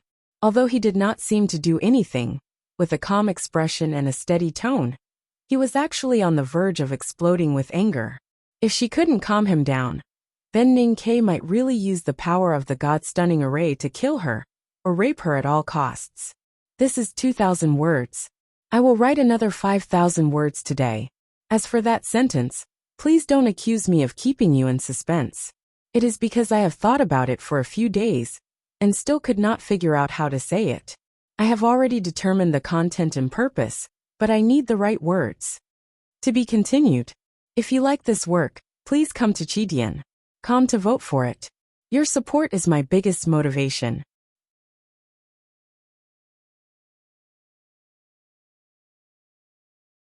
Chapter 826. After leaving Yanming Lake, Ning-Ke did not go to the palace directly. Instead, he went to the building of pines and cranes for a drink. He did not drink much. And then he took a walk along Vermilion Bird Avenue. He did not walk far, letting the spring rain fall on his head, face, and body. Fortunately, the spring rain was gentle, and his clothes were not very wet. He gradually calmed down and accepted the infuriating changes of the situation for the Tang Empire and the academy. He came to Sanyuanli. His neighbors were preparing dinner. The smell of cooking oil mixed with the smell of burning firewood. It smelled good and made him feel calmer. He stood at the stone steps in front of the courtyard and waited. After a while, the door of the courtyard was opened with a squeak. Second brother walked out. And then there was a squeak in the night. Ning-Ke bowed to the knight and the stone steps and said, "The drunkard and Haoyan must have been promised by Haoyan that they could live forever with self-consciousness. That's why they chose to obey." Junemo said, "They can't survive the second everlasting night. That's their biggest fear." Someone in the courtyard lit up the street. The night faded and 2 wheelchairs appeared. Yu Lian said, "The kingdom of Haoyan will never allow self-consciousness to exist." Junemo said, "The wisdom of a coward is no match for the stupidity of a brave man."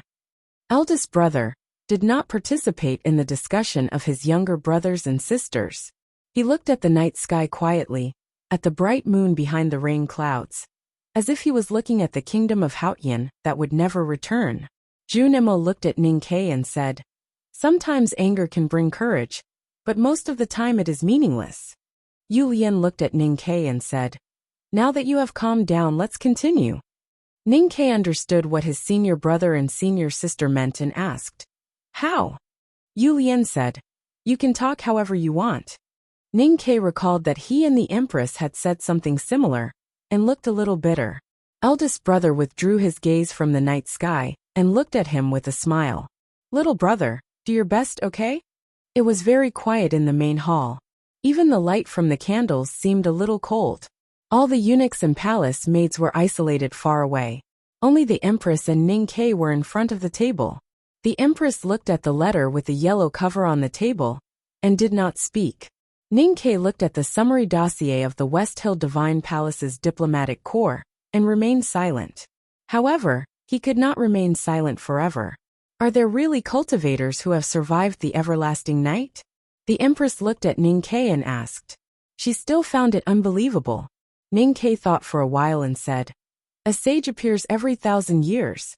the drunkard and the butcher have been cultivating in the world for thousands of years.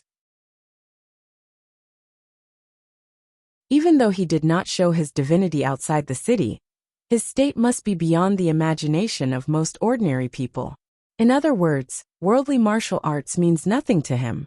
The empress frowned slightly and asked, "Who is stronger, the drunkard or the abbey dean?" Ning Ke thought for a while and said, "The drunkard may be in a higher state, but his strength is not as strong as the abbey dean." The empress was puzzled and asked, "Why is it like this?" He and the butcher have been walking in the darkness for countless years. Both their bodies and bodies have decayed. The abbey dean has always been walking in the light. With the departure of the headmaster, he has reached his peak. Ning Ke said, "If either the drunkard or the butcher dares to walk into Chang'an, I have 70% confidence to kill them. Even if they enter Chang'an together, I still have 10% confidence." The empress said, 10% confidence is basically the same as no confidence at all. Ning Ke said, "If it were other cultivators it would be correct. But since they are facing the drunkard and the butcher, 10% confidence is 100% confidence because they are afraid of death." The empress said, "How can a grand cultivator with such an unfathomable state not see through life and death?" The headmaster once said that cultivation is about time. The longer you live, the more powerful you will be. But the longer you live, the more afraid you will be of death. Eternal life is the greatest temptation, and death is the greatest fear. Ning Ke said, "The drunkard and the butcher are two such people. That is why they surrendered to Haotian. And it is also because of this that they dare not step into Chang'an." The empress' eyes brightened and said, "Then outside the city? If the two senior brothers and senior sister are in their peak state, maybe we can give it a try." Ning Ke thought of the flagon swaying in the spring breeze. He shook his head and said, "The problem now is that maybe no one can find or catch up with the two." The light in the empress' eyes gradually faded and she said, "That means the drunkard and the butcher are two big knives hanging over the Tang people's heads, and they can fall at any time." Ning Ke said, "The West Hill Divine Palace dares to make these conditions because of this." The empress looked at the briefing file on the table and said after a moment of silence, "The existence of the drunkard and the butcher must be a secret. No one can know about it." Ning Ke understood what the empress meant. The Tang Empire had just come out of desperation. The people's confidence was gradually recovering, and the morale of the army was high. The southern battlefront army had fought so hard, but they still refused to completely block the verdant canyon, because everyone was waiting for the day to counterattack. If the Tang people knew about the existence of the drunkard and the butcher, their morale would definitely be seriously affected. A war without the possibility of counterattack would be endless torture for everyone. Ning Ke looked into the empress' eyes and said, "How do the imperial court and the academy explain the agreement with the West Hill Divine Palace? The land ceded by the Tang Empire and the war reparations will definitely be known by people." The empress smiled and said, "Humiliation brings courage and anger. If there is a way to release the anger, then the purest courage will be left." Ning Ke felt that the empress's smile was beautiful, but somehow he felt cold. How could he let the Tang people and people completely release the anger brought by the humiliation of the agreement? He didn't want to think further, and he felt that he was thinking too much. The people can hide it for the time being, but the ministers in the court must know the truth. The academy doesn't want the court to fall into chaos again because of this. Since they are supported by the people, they should bear the mental pressure for the people at this time. The empress thought for a while and agreed with him. She rang the little golden bell on the table. It didn't take long for more than 10 of the most important ministers to come to the night hall. The ministers were a little tired after entering the palace in the middle of the night, but thinking that the palace was urging them so urgently, they were afraid that the war in the northern borderline had started again, or the negotiation with the West Hill Divine Palace had gone wrong. They didn't dare to be negligent. Even though they had thought that the situation was very bad, they still didn't expect that the news waiting for them in the palace would be so terrible. For a moment, the night hall was silent. "We can agree to any other conditions," a tired voice sounded in the hall. It was General Shu Chung, who had just returned to Chang'an. The expression of the general was very sorrowful because he knew that this treaty would be an indelible humiliation for the Tang Empire. Every single one of those conditions was like a thorn whipping his heart. But those conditions could be agreed to.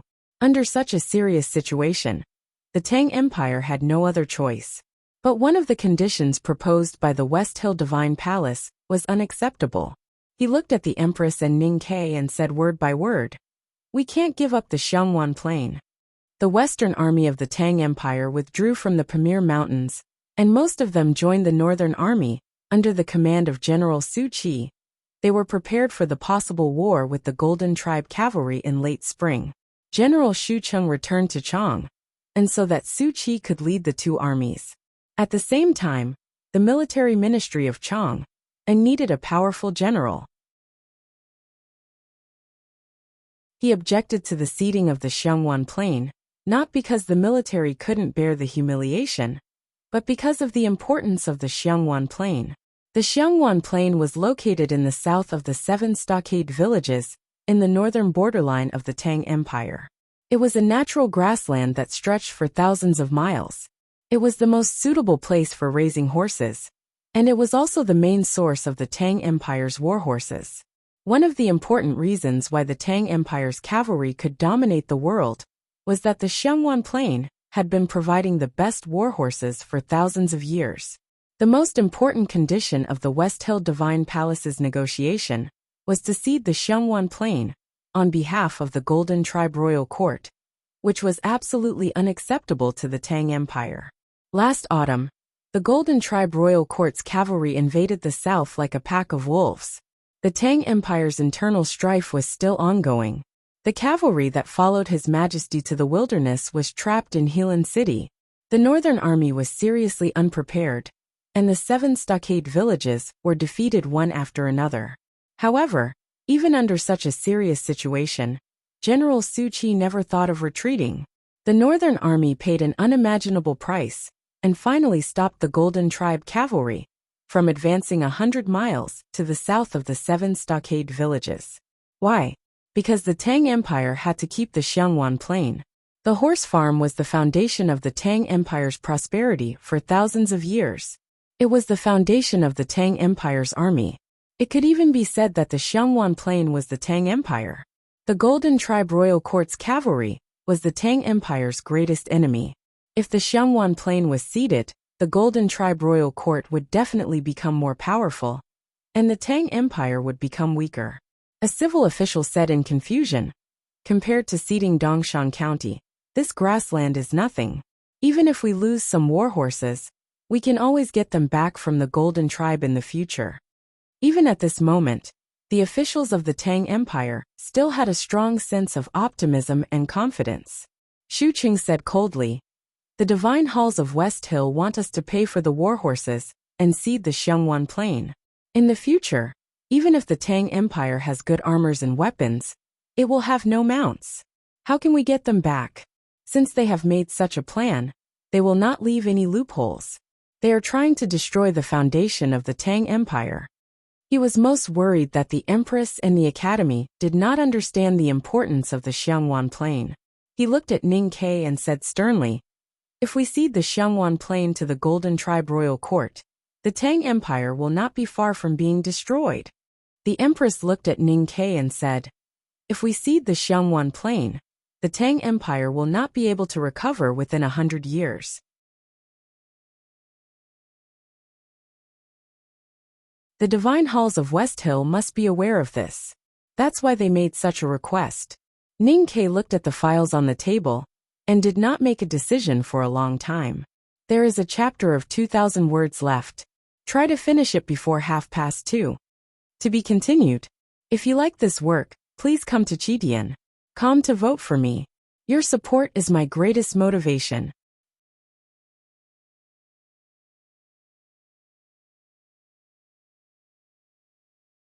Chapter 827. Ning Ke had lived in the city of Wei for many years, and naturally knew the importance of the Xiangwan Plain.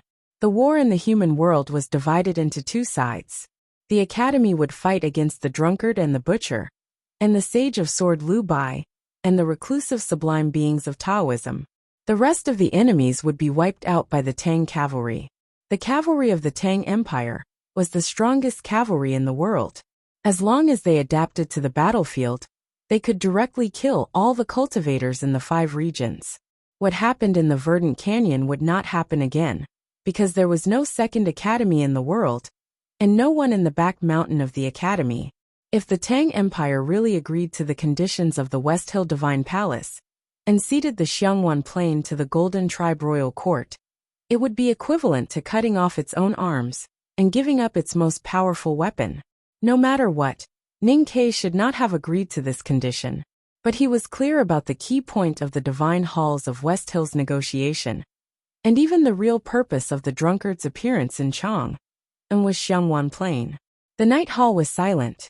Everyone, including the Empress, was waiting for him to express his attitude, because at this time, the attitude of the Academy was equal to the attitude of the Tang Empire. Ning Ke stood up, looked at the ministers and said, "Let's talk to them first. I'll think about it." No one could make a decision in such a short period of time. That night, Ning Ke returned to the house by the Yinming Lake, but he did not look for Yi Hongyu. Early in the morning, the sound of chickens and dogs barking could be heard in the streets. Before the steamed bun shop opened its doors, a hot mist seeped out from the cracks in the door. The mist was blown by the morning wind and landed on the street, wetting the stone slabs. A new day dawned. The imperial court continued to negotiate with the diplomatic corps of the West Hill Divine Palace.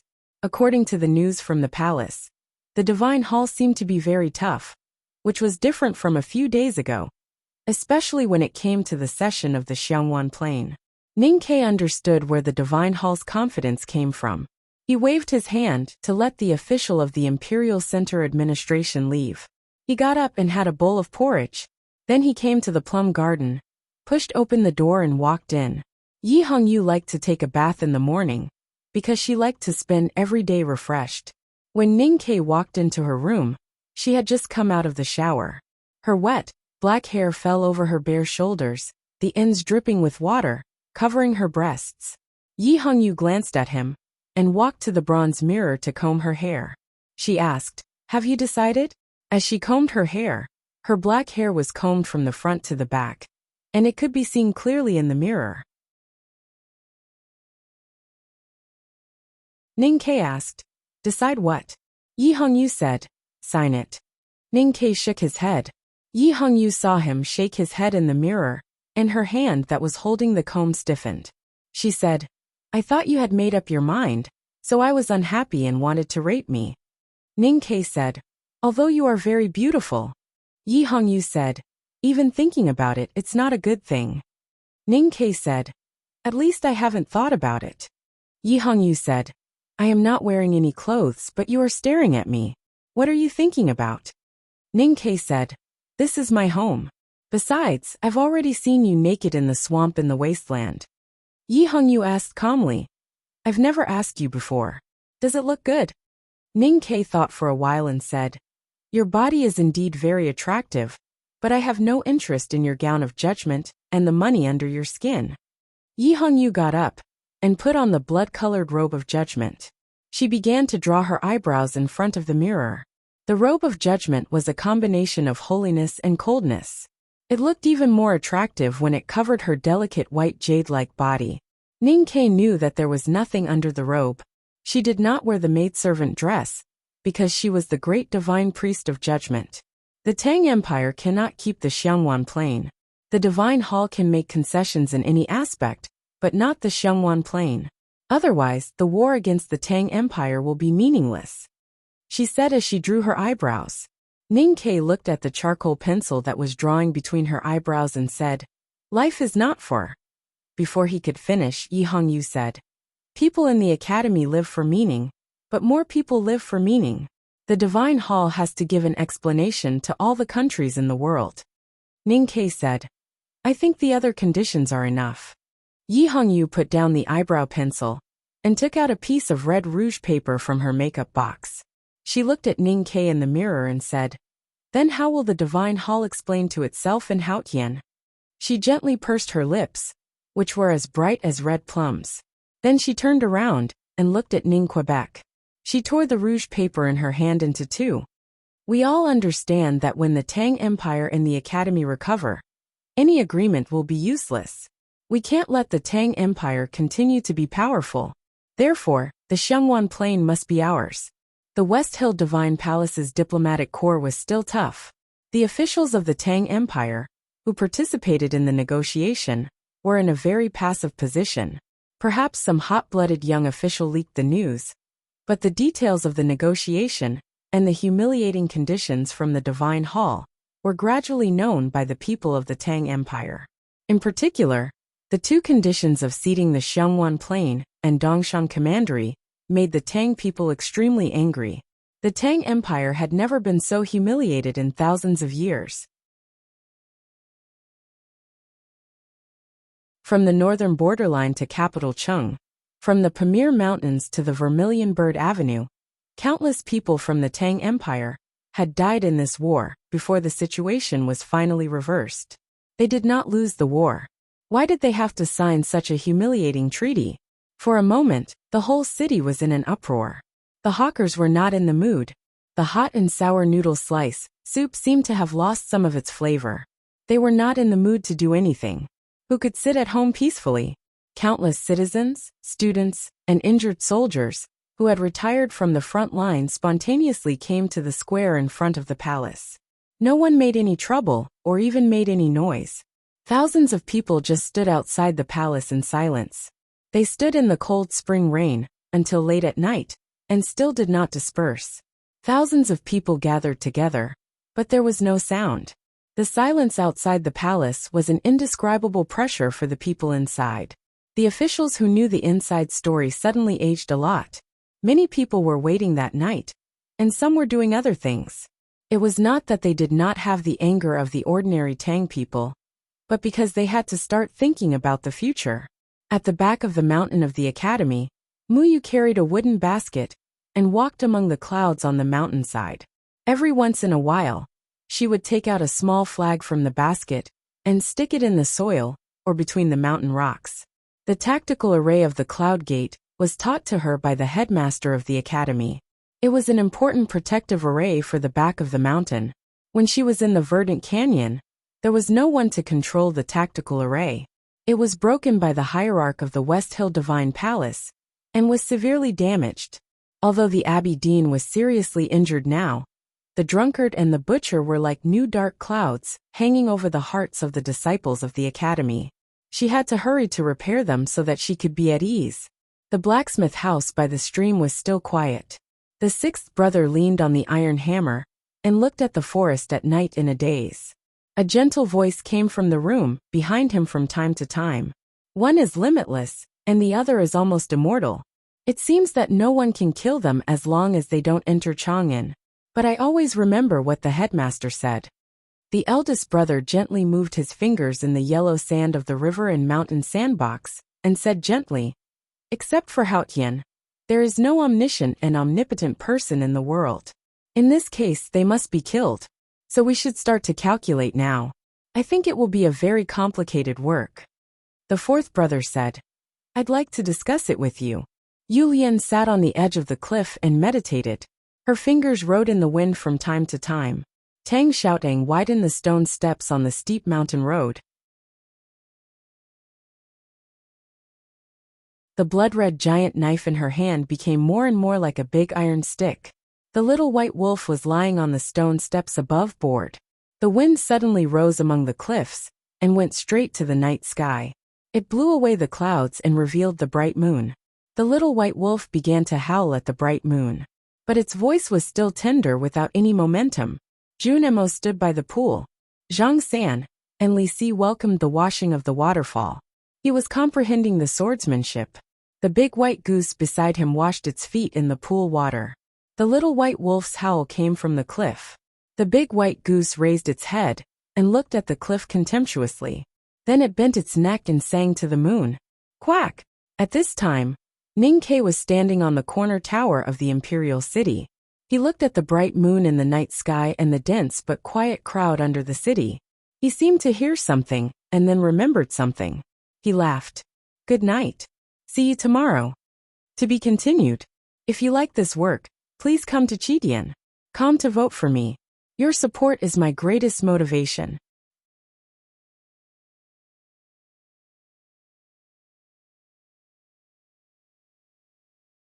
Chapter 828. Ninkei looked into the Empress's eyes and said, "Shame brings courage and anger. If the anger can be released, the rest will be courage. These are your words. Now we need to consider who will bear the anger of the Tangs." The Empress did not answer. Ninkei continued, "After we cede the Xiongwan plain, the Academy will solve the problem of the war horses." The Empress shook her head and said, "No matter how strong the Academy is, it can't create something out of nothing." Ninkei said, "I will take back everything I lost in the future." The Empress did not understand where his confidence came from, but was finally convinced by his firm tone. After thinking for a moment, she said seriously, "In that case I will sign it." Ninkei said, "You can't sign it, because we can't let you and His Majesty bear the anger of the people." The Empress said, "But you once said that the Academy can't sign it, because this agreement will be reneged." Ninkei said, "The West Hill Divine Palace is well prepared. They will definitely ask me, or even my senior brother, to sign it. As for the Imperial Court, Yi Hongyu is right. We still have a way out." The Empress was extremely smart, and immediately understood what he meant. She disagreed and said, "The one sitting on the throne is my son, so I have to bear the corresponding responsibilities and obligations. It makes no difference whether I or anyone else in the Li family sign it. At least it can form a buffer." Ninkei said, "As a member of the Li royal family, you have to sign your name on such a humiliating treaty. Only death can appease the anger of the people. And in this situation you cannot die, Empress. The Academy has entered the human realm. Mr. First promised to educate my son, and there will be no more disputes in the Imperial Court. In fact, if I think about it carefully, it is no longer important to the Tang Empire." The Empress smiled and said, "And for me now, death is really not scary." Ninkei naturally could not push the Empress to the front. He left the palace that night and went to the prince's mansion. The candlelight in the study was dim. Li Peiyan still looked handsome and amiable, but there were more wrinkles at the corner of his eyes. His once sharp eyebrows had also become very soft. "I've never had any big ambitions in my life. I just want to help my brother make up for his shortcomings and represent the royal family, to ease the relationship between the royal family and the Dao sect. At most, I want to be a virtuous king who will leave his name in history." Li Peiyan looked at Ninkei and said with a self-deprecating smile, "Now that I think about it, if I wasn't born into the emperor's family, I believe I would be more useful than I am now. This is where His Highness's problem lies." Ninkei said, "In this great era, your thoughts are too trivial. Moreover, you have given in too much to the Divine Hall. His Majesty doesn't like it, the Academy doesn't like it, and the people don't like it either." Li Peiyan said, "It seems that I really am useless." Ninkei said, "This image suits the role that His Highness is going to play. Therefore, I think before you leave this world, you can still make some contributions to the Tang Empire and the royal family." Li Peiyan looked at the candlestick on the table and the dripping candlelight. He sighed and said, "After you killed Xiahou, you have never paid attention to my existence. I always thought that the Academy put pressure on you for the sake of my brother, or that you have killed enough people, and your resentment has dissipated, or that you just want me to fall into the fear of dying. I didn't expect that you are waiting for me here.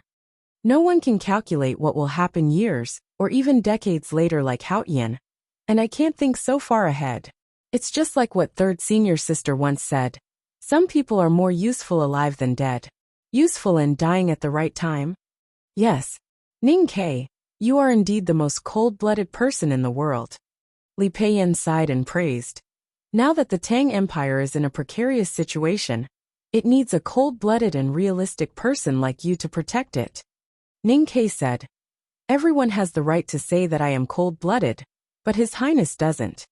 It was a sleepless night, not because he tossed and turned, but because he wandered around Chang'an. Ninkei left the prince's mansion and returned to his house by Yinming Lake.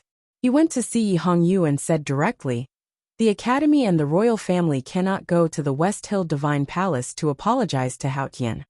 Yi Hongyu said, "Yes, you can send a delegation." Ning Ke said no. Yi Hongyu thought for a while and said, "Let's do what we did in the South Jin Kingdom. Let the House of Red Sleeves go to the Divine Hall to perform." Ning Ke said, "That might work, but they must not have any official status, and I have to ask for their opinion first." Yi Hongyu said, "Continue." Ning Ke said, "We can agree to all other conditions, but the Divine Hall must guarantee the absolute safety of the Great River Kingdom, whether it is the Yueluan Kingdom or the South Jin Kingdom. As long as they cross the Great River, it will be considered as breaking the contract." Yi Hongyu said, "No problem. In return, the Tang Empire must also guarantee the safety of Qinghe Prefecture." Ning Ke said, "This is in the Divine Hall's condition." Yi Hongyu shook her head and said, "It is the safety of everyone in Qinghe Prefecture, including the people of Qinghe who stayed in Chang and during the war. The Tang Empire must release them." Ning Ke said, "It seems that this is the condition that the Qinghe warlords proposed when they surrendered to the Divine Hall." Yi Hongyu said, "If the Divine Hall can't even do this, how can they win the trust of the billions of believers in the world?" Ning Ke said after a moment of silence, "I promise you, once the treaty is signed, as long as the West Hill Divine Palace Coalition Army leaves Qinghe Prefecture, I will send the people in the Qinghe Guild Hall back." In the early morning, the spring rain fell again, and the dust fell to the ground. The Tang Empire agreed to most of the demands made by the West Hill Divine Palace. Prince Li Peiyan solemnly signed his name on the treaty, and at the same time, wrote his name on the pillar of shame in history. When the news spread, there was an uproar in the imperial court.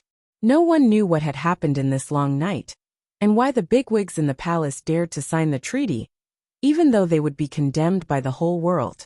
The Tangs gathered in front of the imperial palace could no longer control their emotions. They cursed angrily and spat at the red palace wall. Then some old rumors spread among the crowd. Those old rumors were not actually rumors, but things that everyone knew. For example, the massacre of the village in the Yen territory, the close relationship between the prince and the West Hill Divine Palace hierarch, and the murder of a certain Taoist sect in Chang'an. That was why he was demoted to a commoner by the former emperor, and his title was only restored when Li Huiyuan ascended to the throne. The palace gate opened slowly, and Li Peiyan walked towards the crowd. He wore a dark robe with black and red embroidery with gold. It was especially eye-catching in the light spring rain that fell in the early morning. Countless people looked at him, their eyes full of contempt and anger. Some even tried to rush over and beat him up. A low-ranking official in the Yamen asked painfully why the imperial court ceded Dongshan County and Xiangwan Plain. The official's voice was really painful, as if he was bleeding. Countless people were questioning and scolding. Did the imperial court not want to take back Qinghe Prefecture? Why did they send the traitors in the Qinghe Guild Hall back? The front of the palace was full of voices with the smell of blood. If it were not for the heavy protection of the Yulin royal guards, Li Peiyan would have been torn to pieces by now. Li Peiyan suddenly stopped and looked around at the sea of angry people. His expression was calm, but the expression in the depths of his eyes was very complicated. The crowd gradually quieted down. Why? There is not so much reason in the world. The Tang Empire needs time, and I will buy time for you. The Tang Empire needs peace, and I will fight for peace for you. If the whole world attacks the Tang Empire, what will the Tang Empire do? Can it really be the enemy of the world? If you think that I am wrong, prove it to me in the future. His expression was very indifferent, but his hands and his sleeves kept trembling. Li Peiyan returned to the prince's mansion. The angry people surrounded the prince's mansion. The students of the academy and the Imperial College were in the city, helping the Ministry of Works to repair the houses damaged in the war. After hearing the news, they carried countless bricks and stones to the prince's mansion. The soldiers and guards of the Yulin Royal Guards were ready, but their numbers were too small to frighten the angry people. Angry slogans echoed around the prince's mansion. Some people even took out tung oil and lit torches. At the most tense moment, a sad cry suddenly sounded inside the walls of the prince's mansion. A white banner stretched out behind the prince's mansion. Prince Li Peiyin of the Tang Empire was dead. The street became extremely quiet. Looking at the white banner in the spring rain, people put down the bricks and stones in their hands, and the newly lit torches gradually extinguished. Ning Ke stood at the entrance of the alley in the distance, quietly watching the scene. There was no emotional fluctuation on his face. Li Peiyin signed the peace treaty on behalf of the Tang Empire. For the West Hill Divine Palace, it did not mean the end of the negotiation or the final victory, because the Divine Hall still needed the Academy's signature. If possible, of course they would prefer Mr. First, who was famous for his benevolence, or Mr. Second, who was polite and honest. However, there was only one person in the Academy who entered the human realm, and that was Ning Quebec. At this time, Yanming Lake was shrouded in the misty spring rain, but it was not sad. Everyone in the West Hill Divine Palace Diplomatic Corps and the Grand Secretaries of the Tang Empire were in the hall. No one spoke and everyone had different feelings. Needless to say, the West Hill Divine Palace, Grand Secretary Zheng Jing, and other officials of the Tang Empire looked very solemn. Everyone was waiting for Ning Ke to come back and sign. Yi Hongyu was also waiting in the plum garden, but Ning Ke did not appear, because he went to a place before returning to Yanming Lake. In front of the Guild Hall of Qinghe County was a straight street, and behind it were lakes and mountains. At this time, it was also misty in the spring rain, and the scenery was very beautiful. Several guards, and more than 20 members of the Fish Dragon Gang, were vigilantly watching the movements around the Guild Hall. Wenchang and city was in turmoil that night. The descendants of the warlords of Qinghe County in the Guild Hall took advantage of the chaos to escape. After that, it took a lot of effort to catch these people, and they did not want such a thing to happen again. If they knew that these people in the Guild Hall were about to be sent back to Qinghe County, they did not know how angry they would be. It was at this moment that Ning Ke walked into the Guild Hall of Qinghe County. He took the towel and wiped his hair that was wet from the spring rain, and dusted off the water droplets on his clothes, as natural as if he was returning home. Hello everyone, this is the only chapter today. Tomorrow will be the end of this volume. I need to think about it, and maybe write 3 or more chapters in one go. Recently, I have been scolded a lot, and I want to explain. Please don't say that I don't work hard usually, and pretend to ask for monthly votes at the end of the month. It won't be too late to scold me if I ask for it. The problem is, when did I seriously ask for monthly votes this month? The most important thing is, I don't plan to do it. I spread my hands. As for saying that my writing is bad, I can't do anything about it. I will try my best to write according to the standards that I think are good, and I hope that you can accept it. If I can't meet your standards, it means that I am not capable enough, and I can only wave my hands helplessly and say goodbye. I wish everyone a happy reading, and try not to scold me. Let me be happy too, okay? To be continued. If you like this work, you are welcome to vote for it and vote for it. Your support is my greatest motivation.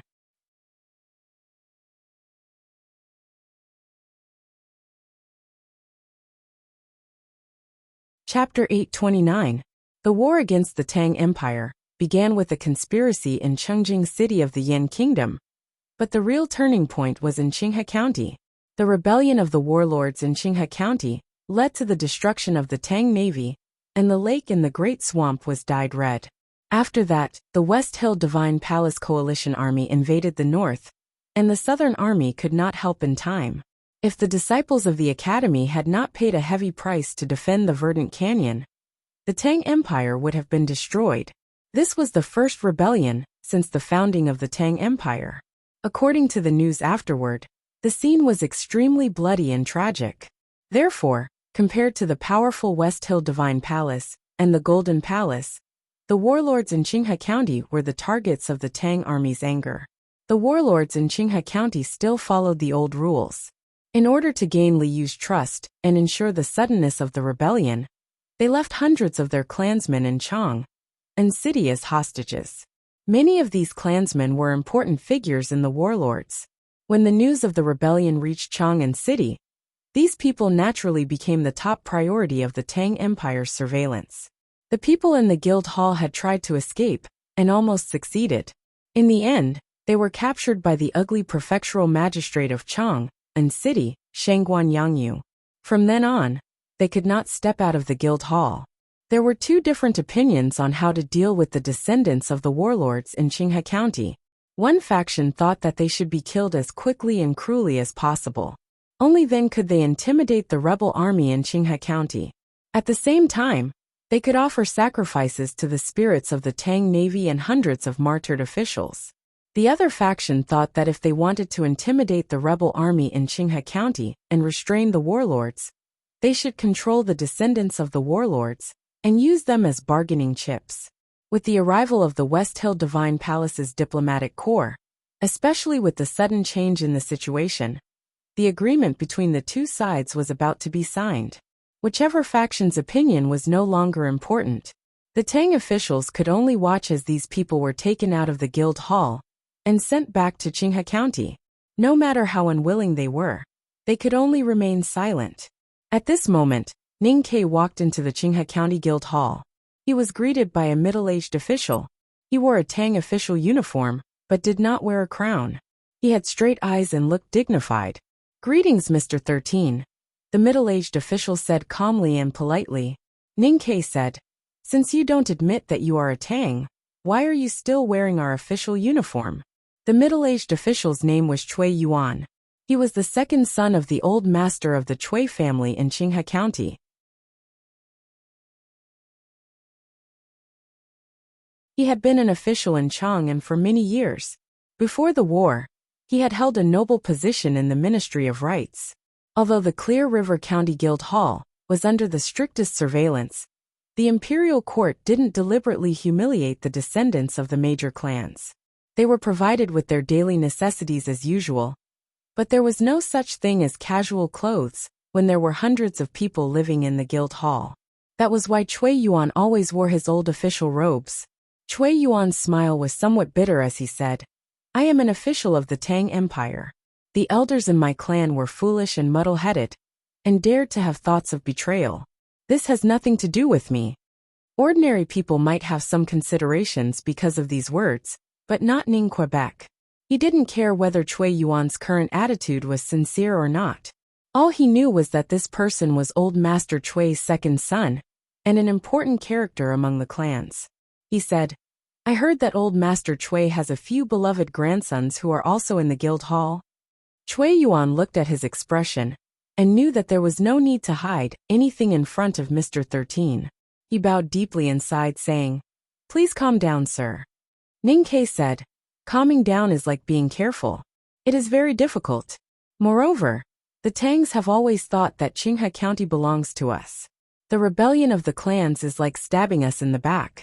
Do you think that under such circumstances, the people living in this city will still welcome you with a smile?"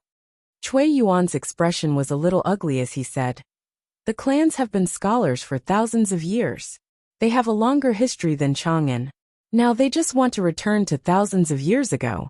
They really don't dare to call themselves rebels." Ning Ke said, "That makes sense.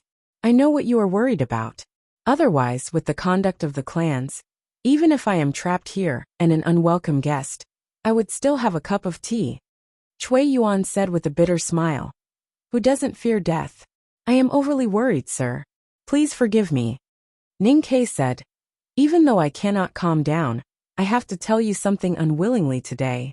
The West Hill Divine Palace wants to protect the lives of hundreds of you." When he said this, he had been paying attention to the expression on Cui Yuan's face. He saw that Cui Yuan was still calm after hearing the news, but there was a hint of joy in his eyes. This was exactly what he wanted to see.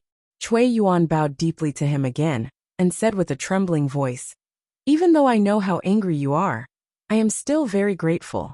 When I return to Qinghe County, I will definitely restrain my clansmen and be on good terms with the Tang Empire." Ning Ke admired this person's performance. He thought that the clans of Qinghe County were indeed rich.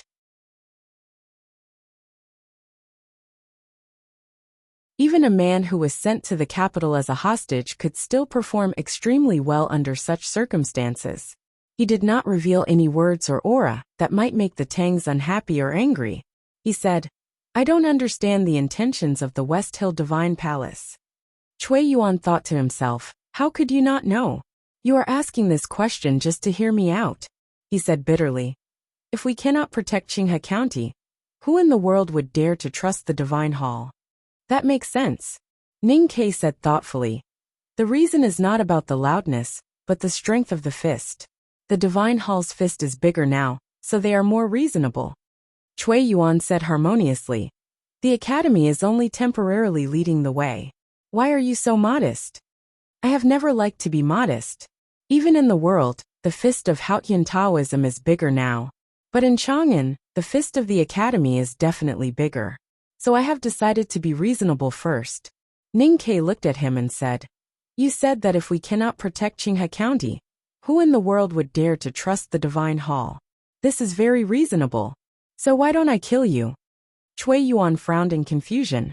"If you want to kill us, why do you have to say so much?" Ning Ke said, "The clans of Qinghe County may really be able to recreate the glory of 1,000 years ago. Unfortunately, you and the people in the guild hall probably won't have the chance to see it." Hearing this, Cui Yuan's expression changed dramatically. He said in a low voice, "What do you mean? Could it be that what you said before was false? Does the West Hill Divine Palace not have such a request?" "The West Hill Divine Palace does want you to live to prove the greatness of Haotian." Ning Ke looked at him and said, "The problem is that Qinghe County has killed more than 300 officials of the Tang Empire. More than 1,000 people from the Navy to the auxiliary soldiers have died. More than 1,000 people are still doing hard labor in the coal mountain downstream of the Fujian River. Compared to the greatness of Haotian, I think these are more important." Cui Yuan understood what he meant. His body trembled uncontrollably. He shouted angrily, "Mr. 13, do you want to ruin the peace talks? Do you not want the Divine Hall to sign the peace treaty? Under the rule of the Tang Empire, the clans of Qinghe County have not been dogs for a whole 1,000 years. It has been too long. You seem to have forgotten what dogs do. You have forgotten the consciousness of being dogs."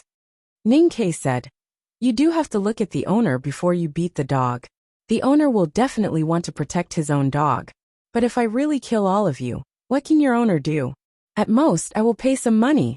Do you expect me to pay with my life? The life of a dog is cheap after all. It will never be as valuable as a human life."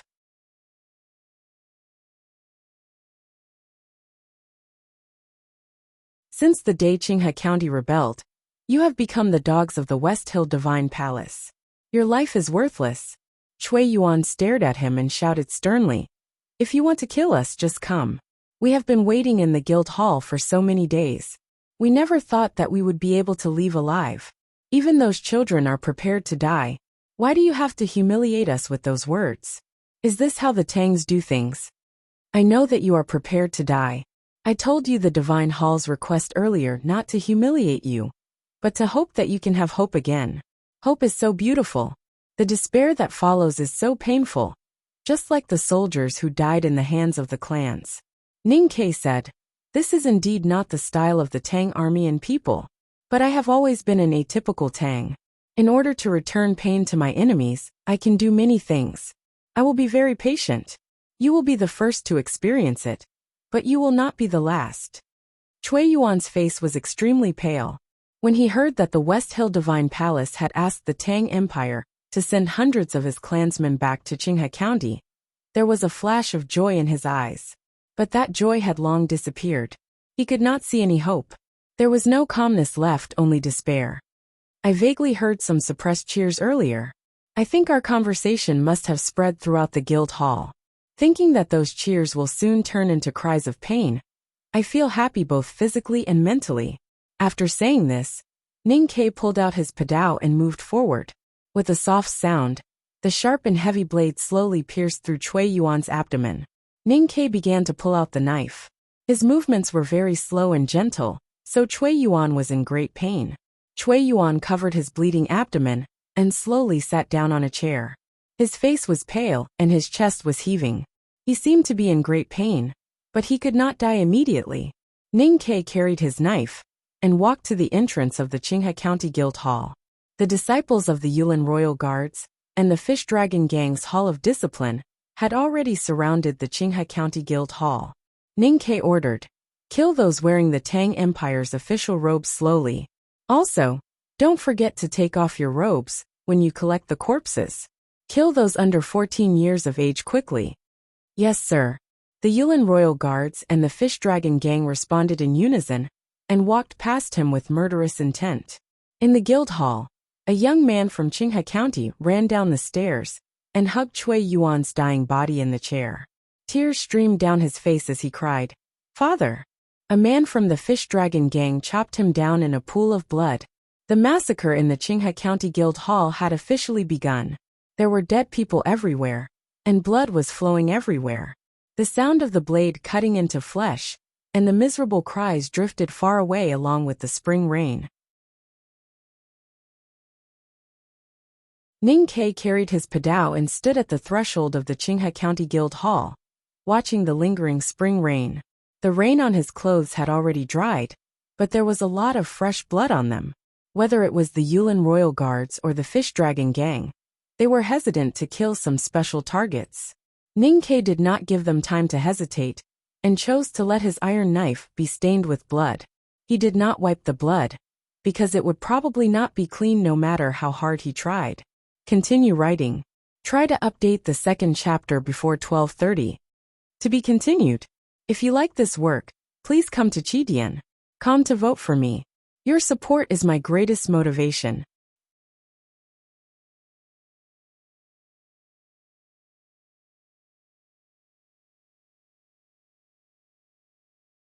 Chapter 830. Ning Ke returned to the house by the Yanming Lake. His clothes were stained with blood, which had been drenched by the spring rain. At this time, it had been diluted and looked like a watercolor painting. Many people were waiting for his return, waiting for him to sign his name and complete the agreement. The ministers of the Tang Empire, the head of the Revelation Institute of the West Hill Divine Palace, and the important figures in the diplomatic mission were all relieved to see him enter the house. Ning Ke took the towel from the maidservant and wiped the rain off his face.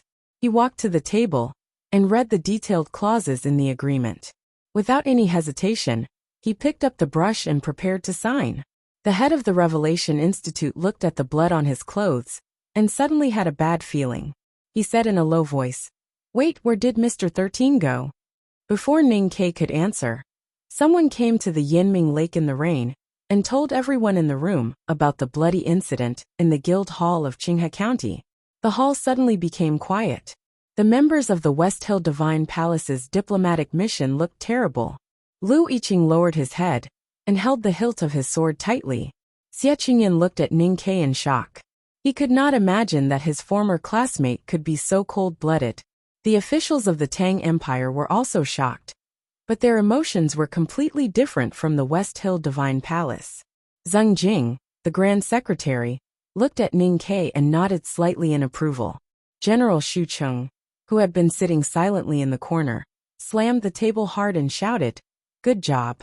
The bloody incident in the Qinghe County Guild Hall was done by Mr. 13?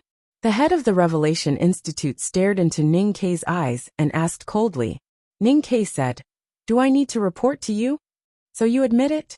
The head of the Revelation Institute had a terrible look on his face. He shouted, "If that's the case, do you still want to sign this agreement?" Ning Ke did not care. Even though he was the head of the West Hill Divine Palace's diplomatic mission, he threw the brush back into the inkstone and walked to the back garden. He took a cold shower and asked the maidservant to make a pot of hot tea. Then he went directly to the plum garden. Yi Hongyu slowly stood up in the rain corridor and looked at him. She said, "Why are there more problems?" Ning Ke walked to her side and poured 2 cups of hot tea from the pot. He took 1 cup and held it in his hand to warm his palms that had been washed by the rain. Then he lay down on the bamboo chair. He said, "The Tang Empire has always been very faithful to its promises. Once it's signed, it's not easy to take action. So of course I have to kill those people I want to kill before I sign."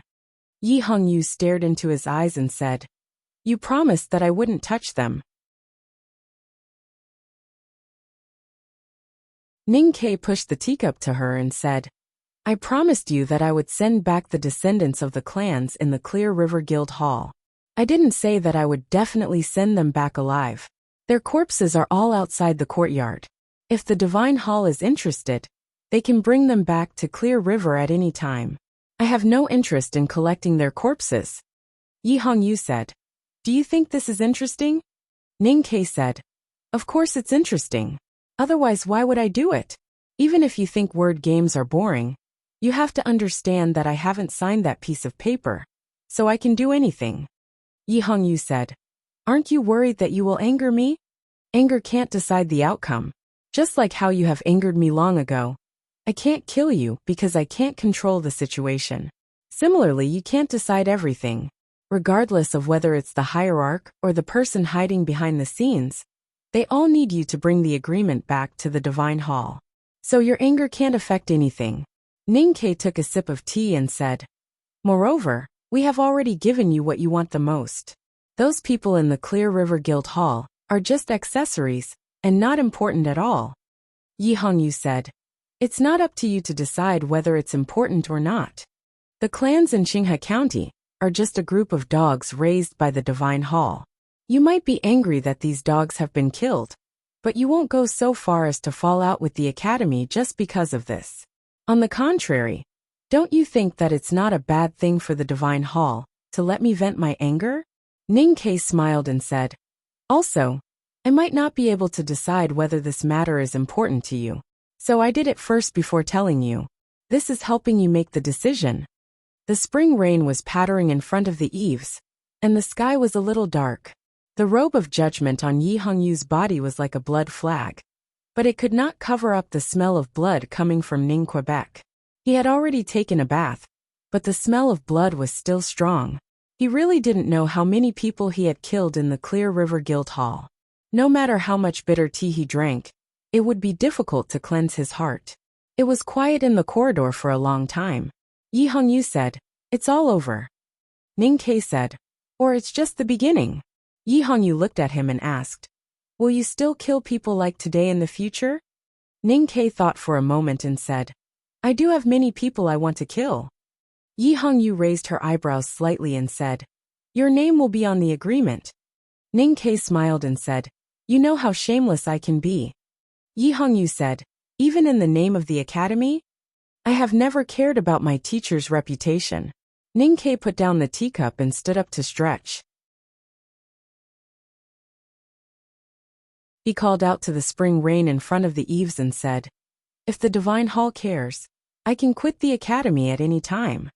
Yi Hongyu said, "You don't seem to have thought that the Divine Hall will not keep to the agreement if you kill too many people." Ning Ke turned to look at her and said, "The people that the Academy is afraid of are not in the Divine Hall. In the eyes of those two, the people of the world are like ants. Why would they be angry just because a few ants died? Of course, I will only kill those who can be killed, and try not to make the Divine Hall too angry." Yi Hongyu said, "You want to test the bottom line of Haotian Taoism?" Ning Ke said mockingly, "Since when does Haotian Taoism have a bottom line?" Yi Hongyu looked at him and said, "Do you know why I don't care about the murder in the Clear River Guild Hall?" Ning Ke said, "Of course not, because you really treat those people as dogs." "That's right." Yi Hongyu said, "Those people are already dead. And I believe that even if you want to kill more people, no matter how many people you want to kill, you will not be able to." "Why?" Ning Ke asked calmly. "Because you will never be able to walk out of Chang'an." She looked into Ning Ke's eyes indifferently and said, "You will be trapped in Chang, and for the rest of your life. You are just an angry prisoner." Ning Ke did not say anything, because it was the truth. If he left Chang'an, Haotian Taoism would definitely do everything possible to kill him at all costs. Because he was invincible in the city, and weak outside the city, he was the Arai of Chang'an. The West Hill Divine Palace's diplomatic corps left Chang'an. When they came, they did not have much hope. When they left, they obtained countless treasures and a victory that no one had ever obtained before. Only Yi Hongyu and the headmaster of the Revelation Institute knew the real secret of the negotiation within the Divine Hall's diplomatic corps.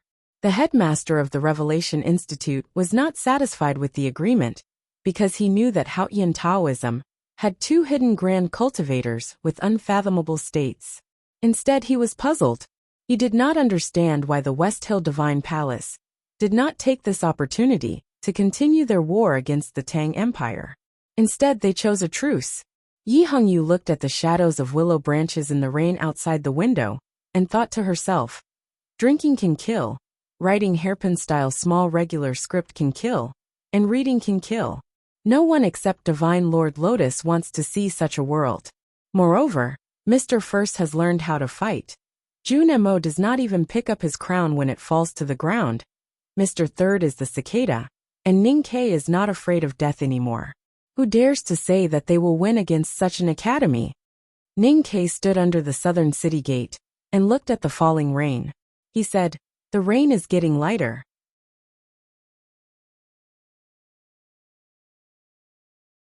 He was saying goodbye, not to the West Hill Divine Palace's diplomatic corps, but to Mo Shanshan. Mo Shanshan said, "Then I should go." Ning Ke said after a moment of silence, "Actually, it's good to leave a few days later." Mo Shanshan said calmly, "No matter how late you are, you will have to leave eventually." Ning Ke did not know what to say, so he did not answer. Mo Shanshan looked at him and asked seriously, "Will you kill a lot of people in the future?" Ning Ke thought for a moment and said, "Yes, if I can leave Chang'an, I will kill a lot of people." Mo Shanshan looked at her white shoes and did not speak for a long time. No one knew what she was thinking. Then she looked up and said with a sweet smile, "I wish you a happy killing." Ning Ke felt that the spring rain became softer and said, "I will try my best." The West Hill Divine Palace's diplomatic corps left, and the war officially came to an end. Although the Golden Palace, who occupied the Xiangwan Plain, tried to move south in late spring, they were fiercely counterattacked by the Northern Battlefront Army and were severely reprimanded by the West Hill Divine Palace. They had to retreat to the 7 stockade villages and accept the reality. The war gradually subsided. The Eastern Wilderness Cavalry fled back to the Yin territory, and most of the Divine Hall Coalition Army also retreated to the South Jin Kingdom and the West Hill Divine Kingdom. Life gradually became peaceful, but many people had died. The white banners in front of the prince's mansion did not completely vent the anger of the Tangs.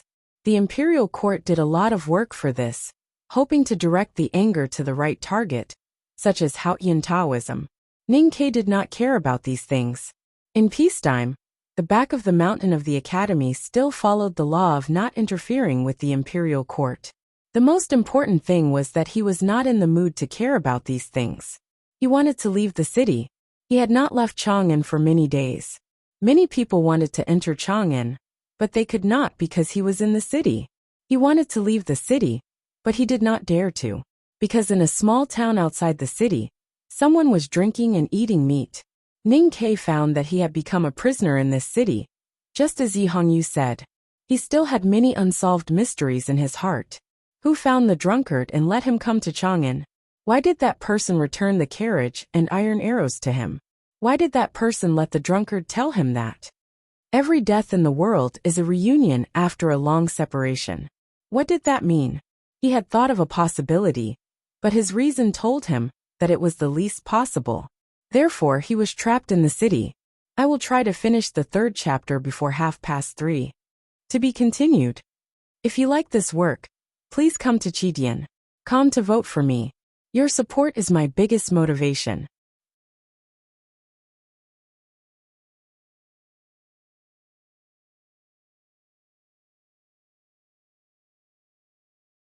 Chapter 831. Every death in the world is a reunion after a long separation. This sentence was obscure and artistic. It was not like the spring breeze at this time, but more like the spring breeze with sand and lust that would blow in Chang, and for a few days in late spring. Ning Ke thought about it for a long time, but did not understand what it meant. He did not even have a clue, so he became more and more worried. Not being able to leave Chang, and was his biggest worry. This city was his city of worries. He was trapped in the city of worries, so he sat on the high city wall and stared blankly every day. The empress came and walked to his side. She gently rubbed his head and said tenderly, "You still don't understand the meaning of that sentence?" According to the seniority in the academy, the empress should call Ning Ke youngest uncle. But she was older than Ning Ke, and was considered an elder in the eyes of His Majesty. Especially since last autumn, she and Ning Ke returned to Chang, and from the wilderness. They had gone through thick and thin together, and trusted each other. So she naturally did this. Ning Ke shook his head gently.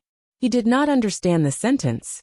The empress and his senior brothers and sisters at the back of the mountain of the academy also did not understand the profound meaning of the drunkard's words. They analyzed for a long time, and found that there was a similar description in the West Hill scripture. The death of all lives in the world was not the end, but the return to the glory of Haotian's divine kingdom. The problem was that the only person who was qualified to say this was Haotian herself. The empress looked at him and asked, "Do you still think it's not her?" Ning Ke said, "Sang Sang is dead." The empress asked, "Why are you so sure?" Ning Ke looked at the thread-like streets below, and searched for the location of the old brush pen shop. He said, "She is my natal life. If she is still alive, I would definitely know." The empress walked to the city wall and said slowly, "Many people have died, but the problem is still not solved." Ning Ke did not care about the undercurrents in the court, but he knew what she meant. Although no one dares to say it publicly, there are still many people who find it hard to accept that I, the Holy Virgin of the Devil's sect, will be in charge of the Tang Empire. At the very least, they are very resistant to it. This is not a good thing. The agreement with the West Hill Divine Palace is still a thorn in the hearts of the Tangs. Li Peiyan's death can only alleviate it, but not completely solve it.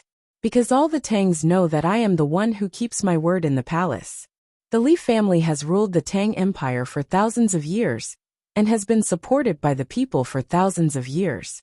As a member of the royal family, I should die for the people. I'm the daughter-in-law of the Li family, and I'm willing to do something. You were right that day in the hall.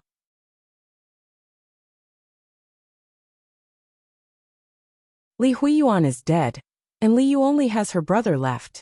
I believe she will know what to do. The empress looked at the city she had lived in for many years, and spoke with a smile. Ning Ke's heart sank with every word she said. Before she could finish, he said, "Please wake up, Her Highness. Don't think about those unreasonable things." The empress gradually stopped smiling. She looked through the clouds outside the city wall, and looked at the looming palace in the distance. She said calmly, "I didn't intend to reason with you, Mr. 13. Ning Ke stared at her hands on the city wall and asked, "Why?" "Because I'm tired. I'm really tired now." The empress frowned slightly, looking indescribably delicate and lovely. In fact, her face was not very beautiful, but just a slight change in her expression made her look beautiful.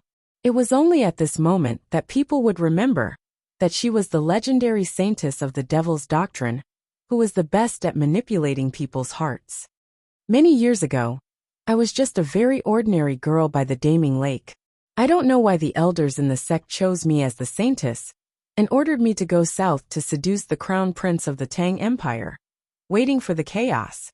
She said, "At that time, I thought he was a fatuous and lustful person, so I was naturally unwilling. Besides, I didn't think I was good at seducing men, so I decided to kill him."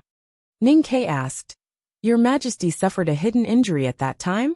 The empress said, "Yes, but I didn't kill him at that time, so I thought I had failed. I didn't expect that he didn't blame me, and even hid many truths for me." Ning Ke was silent.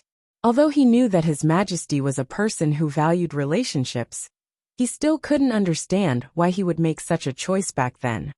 Only then did I realize that he had truly fallen in love with me. Thus, I began to reject him while welcoming him. I used all the skills that I learned in the Enlightenment doctrine, or rather, the skills that I was born with, on him until he could no longer leave me, and even decided to welcome me into the palace. The empress smiled and said, "At that time, I thought I had won, but I didn't expect that I would lose in the end. Because I spent too much time on him, I unknowingly fell in love with him. Just like how he couldn't leave me, I couldn't leave him either." His Majesty is one of the two men who love me the most in this world. I helped him deal with state affairs for a period of time. Rumor has it that he didn't let me continue to deal with it because of some gossip. Only I know that it was because he was worried that I would overwork myself. I have the ability to deal with state affairs, but I really don't like it. I just like talking and laughing with him, playing with him, throwing a little tantrum, and making some food. That's all. He left. Because of the injury that I planted in him many years ago, I had to hold on and stay calm until I returned to Chang, and from the wilderness, until I settled his affairs. I think I handled it well. When I see His Majesty, I believe that he will be satisfied. Then what reason do I have to stay here? I don't want him to wait for me for too long. It was quiet on the city wall. Ning Kei's gaze still fell on the Empress's hand on the city wall. He felt very complicated at this time. He was shocked and confused, but he couldn't find the right words to describe it. He said in a slightly hoarse voice, "Don't you think that's very selfish?" The Empress smiled and said, "I am the siren of the devil's doctrine in the eyes of the world. It's natural for me to be selfish." Ning Kei said, "The prince is still young. He still needs you as his mother to raise him. My son has Mr. First as his teacher. What else do I need to worry about? I have already made arrangements. Su Qi and Zheng Jing have written me letters. The situation is difficult but stable. The court has its own rules. It doesn't matter whether I am there or not. It's actually good for the Tang Empire if I am not there. At least those Haotian Taoism charlatans can no longer use my background to talk about things." The smile on her face seemed to be shining and extremely proud. Ning Kei said, "I won't allow this to happen." The Empress smiled and said, "I remember someone once said that there are only two things in this world that no one can control. Even Haotian can't control, and that is life and death." Ning Kei still wanted to say something. The Empress looked at him and said calmly, "I have said before that there are two men in the world who love me the most. In addition to His Majesty, the other one is my brother Xiaohou, and he happened to die in your hands." Ning Kei did not say anything. "How you felt when Sang Sang died was how I felt when His Majesty closed his eyes. At that time, I jumped down from Heilin City because I was forced by the situation. Now that I think about it, maybe I already had the will to die at that time. But Heilin City is still a little short." The Empress looked at the clouds below the city wall and said with a smile, "I think Chang'an City should be tall enough." She was smiling, but the expression on her face was as indifferent as the clouds and smoke, as if she was no longer in this world. Then she left the city wall and fell into the clouds. Ning Kei had countless ways to catch her or pull her back, but he did not do anything because his body was very stiff, and because he saw her face when she left. Her skirt was swaying like a flower. She closed her eyes and the expression on her face was so peaceful, as if she was about to enter the best world, which made people feel extremely comforted and at ease. Not many people had the heart to break that kind of peace. Ning Kei stood on the city wall and looked at the flowing clouds for a long time. Then he left. Many people came and went in his life, and they never came back. And they left so suddenly or decisively, which made him feel lost and sad. His family and friends in the general's mansion, the headmaster and Sang Sang, His Majesty and the Empress were all like that. There was a great fear between life and death. Ning Kei had lived two lives, and was used to seeing life and death in the wilderness of Min Mountain. But he had never understood the great fear that even eminent monks and Vedanta could not see through. On the night that Hua Shangyue wanted to save Li Yu from Chang, he once said to Chao Xiaoshu that such an idiotic behavior was really hard to understand. That was because he had never understood love. What is love in the world? It makes people live and die for it. Ning Kei always remembered this sentence. He always felt that this sentence was too literary and pedantic, and he did not like it. Just like that sentence, every death in the world is a reunion after a long separation. It was not until this moment that he finally understood a little. After Ning Kei walked down the city wall, he went directly to the princess mansion. He lifted the layers of gauze on the balcony, looked at Li Yu and said directly, "The Empress has passed away." Li Yu was telling a story to Xiao Man. Ning Ke looked carefully and found that it was the story that he had told her before. Hearing this, she did not react. After a long time, she slowly raised her head, and her pale face was full of confusion. Why? If I say that it is for love, I don't know if you will believe me. Ning Ke looked at her and said, Get ready to enter the palace. I will send Xiao Man to the academy to study. In the blink of an eye, it was late spring in Chang'an, but it was still rainy. The people had not completely gotten rid of the sorrow of the empress' death. The soldiers waiting on the Vermilion Bird Avenue still had white cloth wrapped around their arms. The Yulin royal guards solemnly lined up in front of the palace. Solemn and elegant music resounded in the palace. The civil and military officials of the imperial court, dressed in court clothes, filed in under the guidance of eunuchs. The bell gradually rang. On this day, the new emperor of the Tang Empire officially ascended the throne. There is one more chapter, the last plot of this volume. There should not be too many words. I continue to write. To be continued. If you like this work, please come to Chidian.com to vote for me. Your support is my greatest motivation.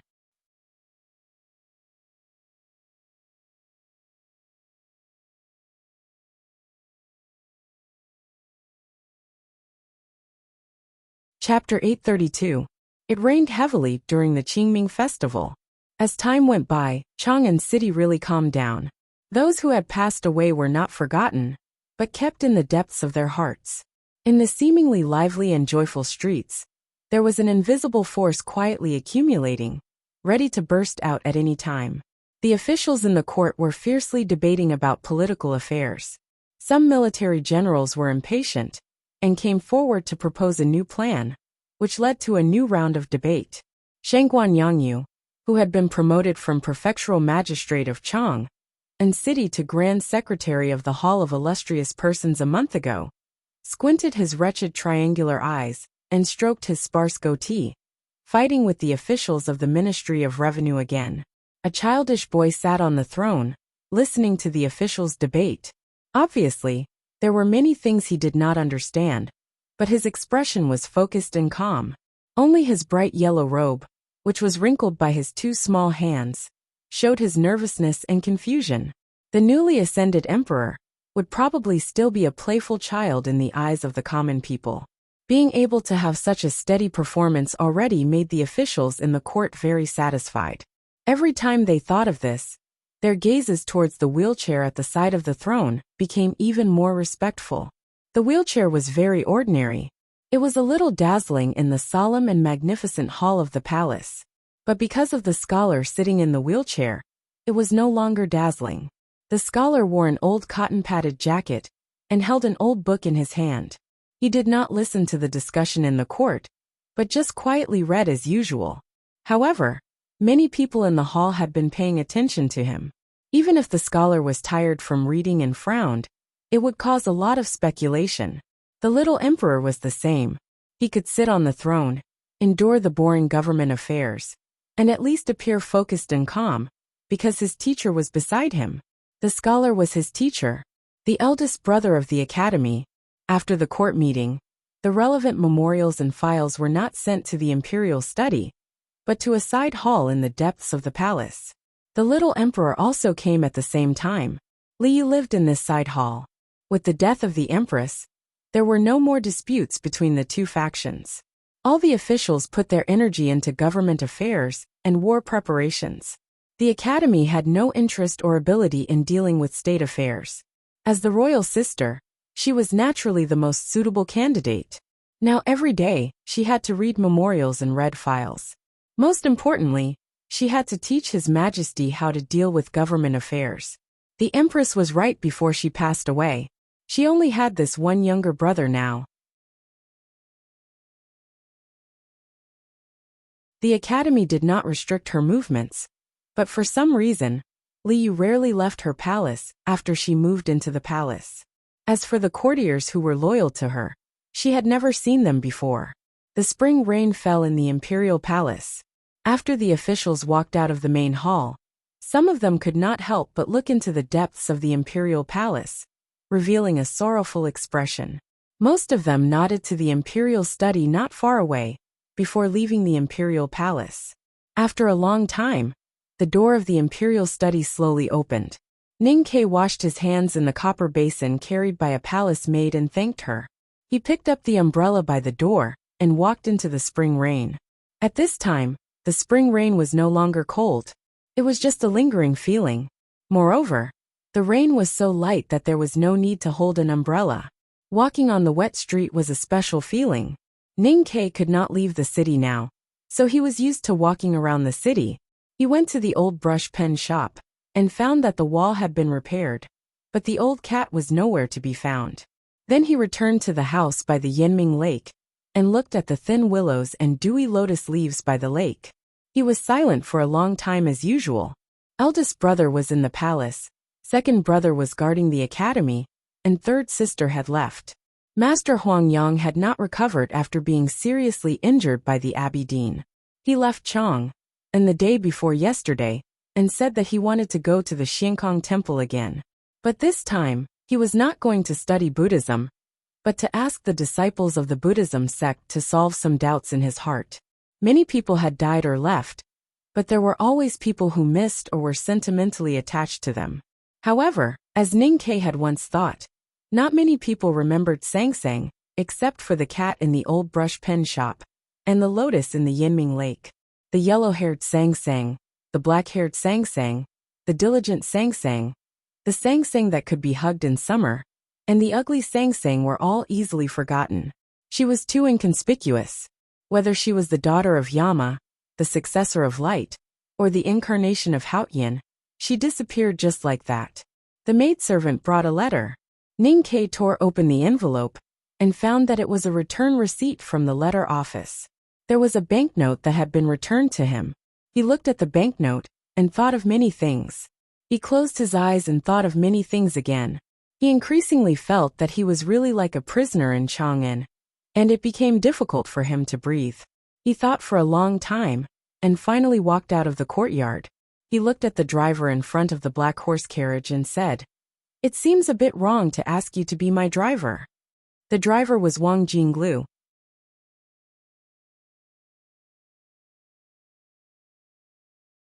After General Su Shi died in battle, he rushed back to Chang and to report the news, and then stayed in the military ministry. For some reason, he had become Ning-Ke's driver now. Wang Jinglu said indifferently, "As long as you can fulfill your promise, I will do anything." Ning-Ke said definitely. Wang Jinglu asked, "Where are we going?" Ning-Ke said, "The South City Gate." The black horse carriage moved silently on the streets in the spring rain. Not long after, it arrived at the South City Gate. The horse carriage stopped at the city gate for a long time. The rain on the walls of the carriage gradually dried, but there was still no movement. No one knew whether the people in the carriage wanted to enter or leave the city. The soldiers of the city gate department and the surrounding stalls all recognized the black horse carriage. This was because the horse carriage often stopped at the city gate for a long time in recent days. Many people's eyes fell on the black horse carriage, wanting to see if it would leave the city today. Time passed slowly. Wang Jinglu said, "There are actually many places to visit in the city." Ning-Ke did not speak in the carriage. He held the letter tightly in his hand, but it was as if he had seen the Empress jump in front of his eyes. He once again experienced that feeling. "Let's go," he said. Wang Jinglu lifted the reins and was ready to turn the horse carriage around. He asked, "Where to?" Ning-Ke said, "Out of the city." Wang Jinglu's hand that was holding the reins slightly stiffened. He said, "Are you sure?" Ning-Ke said, "If I don't even dare to go 10 miles out of the city, how can I kill people from 10,000 miles away in the future?" 10 miles south of Chang, and there was a pavilion. There were large patches of weeds and many graves. Ning-Ke first went to the joint grave of His Majesty and the Empress, and then to the cemetery of the military ministry, where many soldiers who had died in battle were buried. Then he pushed aside the weeds and came to the graves of Yin Sei and Wei Guangming. When you left, you should have seen a lot of the future. But why do people always have to die to see it? What meaning does it have to the people who are still alive? After saying this, he walked to the left and came to the newly built grave. This stone grave was very small, just as small as Sang Sang, because there were only a few maidservant clothes, half a box of notes, and 2 boxes of cosmetics from Chenjinji Cosmetics Store. Zheng Jing and his wife stood in front of the grave, supporting each other. Mrs. Zheng's eyes were very red and swollen. It seemed that she had been crying in front of the grave for a long time. The servants of the Grand Secretary's mansion were cleaning up the incense and candles around. Ning Ke came forward and said respectfully, "Father-in-law, you should take my mother-in-law back first." Grand Secretary Zheng Jing did not expect to see him outside the city.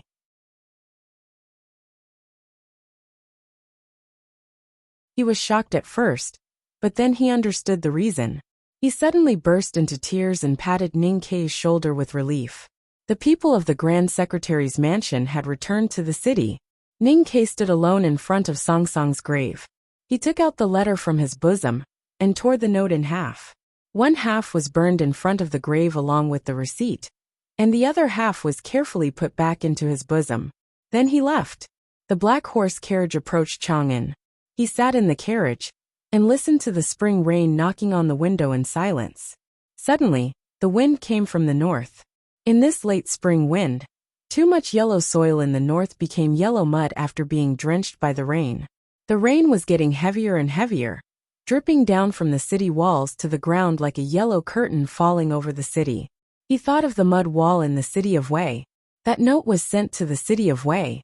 Sang Sang had been sending notes to the city of Wei every month since she came to Chang'an. But this receipt said, "No such person found." Yes, there was no one in the city of Wei. Sang Sang was also gone. Ning Ke cried bitterly. He jumped off the horse carriage and walked into the rain. The rain fell on his face and mixed with his tears. The black horse carriage followed behind him. A passerby who was hurrying to avoid the rain saw this strange scene and asked confusedly, "Why don't you take the carriage? It's not the right time to enjoy the rain. It's so dirty." Ning Ke wiped the water off his face and pointed at the willow tree by the state highway that was still green, even though it was hit by the muddy rain. He said, "But it's spring, isn't it?" The end of the 4th volume. To be continued. If you like this work, please come to Chitian.com to vote for me. Your support is my greatest motivation.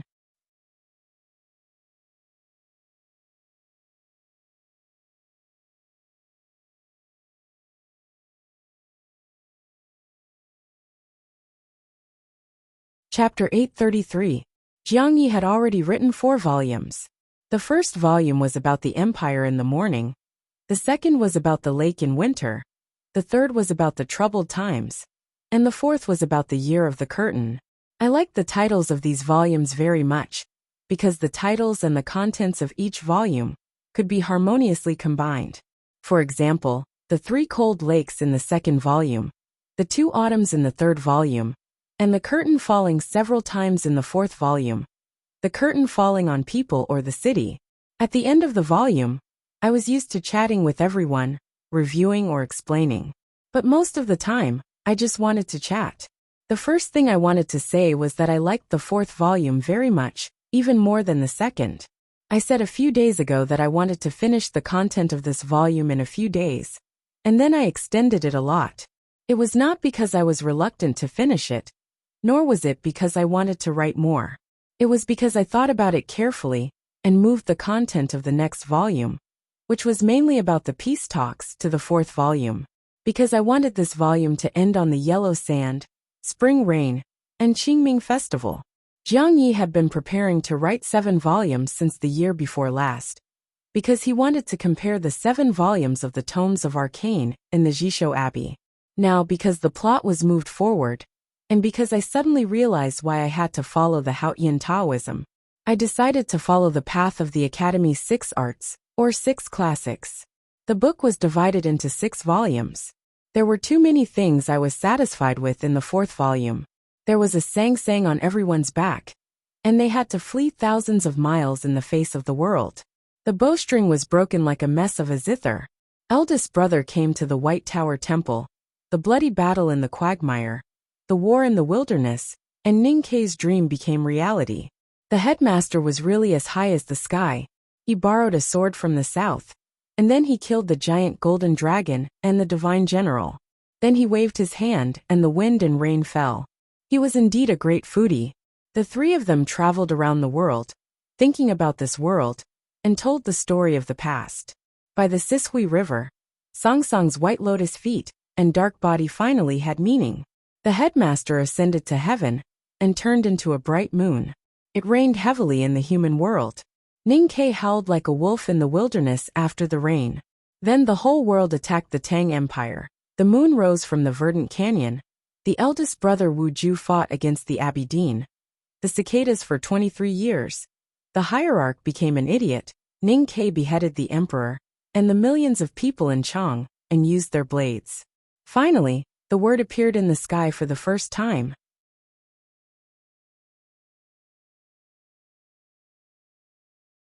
I finished all the plots in 2 paragraphs. As I was writing, I was combing the images in my head, and I was even a little excited. It was the same for the 4 chapters yesterday.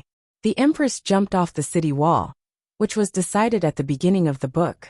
In this great romance story, there must be a couple of lovers doing this kind of old-fashioned, but sometimes very touching demonstration. In the Qing dynasty, there was also an empress who jumped off the city wall, but it was completely different. I had always liked the empress, but it was a pity that I didn't have enough foreshadowing, because of the angle and the number of words.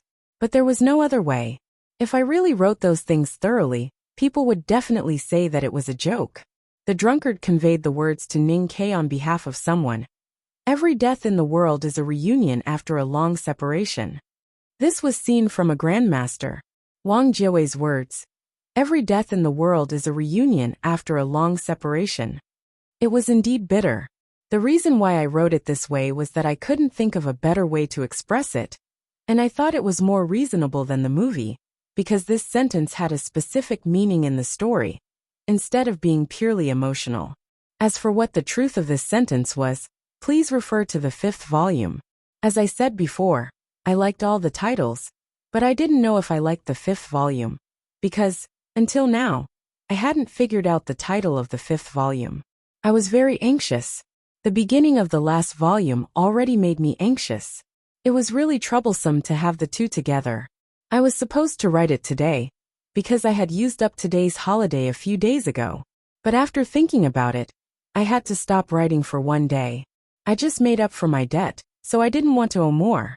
At least, I wanted to maintain the dignity of an old man. I would use next Saturday to make up for today, so that I didn't owe any debt. Please understand, in April, the new chapter would be more than 160,000 words. It was not that I was too tired after writing 4 chapters yesterday, but simply because I couldn't decide on the title of the 5th volume, and the first few chapters of the 5th volume were too troublesome and difficult to write. The 5th volume was indeed difficult to write. The overall framework had already been decided. The ceiling of the human world had already been laid. The battle situation had already been decided. It was as solid as a quagmire. To break out of the situation, especially a situation with new ideas, was very difficult. I had already thought of a method, but I didn't know if I had the ability to realize that method. My current mood was like when I wrote about Fan Xian going to Jiangnan in the year of Qingyu. I was terrified to death.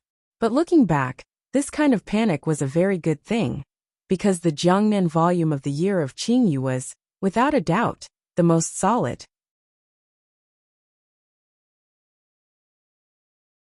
In terms of standard, it was the best volume. So, I hoped that Jiang Ye's 5th volume could also be done to this level. But the style of the next volume would definitely be completely different from the one in the year of Qingyu. I had my own ambitions. I wanted to put the large and open things into a very small bag, and cover the dark and bloody things with beautiful silk. I hope that by the end of the 5th volume, everyone will feel that the method I chose was awesome and innovative. Then I will feel happy. I will report this to you and look forward to your encouragement. After finishing the 1st volume, Jiang Yi held a very successful book review competition. Today, when the 4th volume ends, the new book review competition will also officially begin. Everyone is welcome to participate. For the specific details, please go to the book review section to take a look at the top posts. In another 2 days, I will also specially post a single chapter. Finally, I sincerely wish you a happy life, good health, good luck in everything, and happy reading. Good night. To be continued. If you like this work, please come to Chidian.com to vote for me. Your support is my greatest motivation.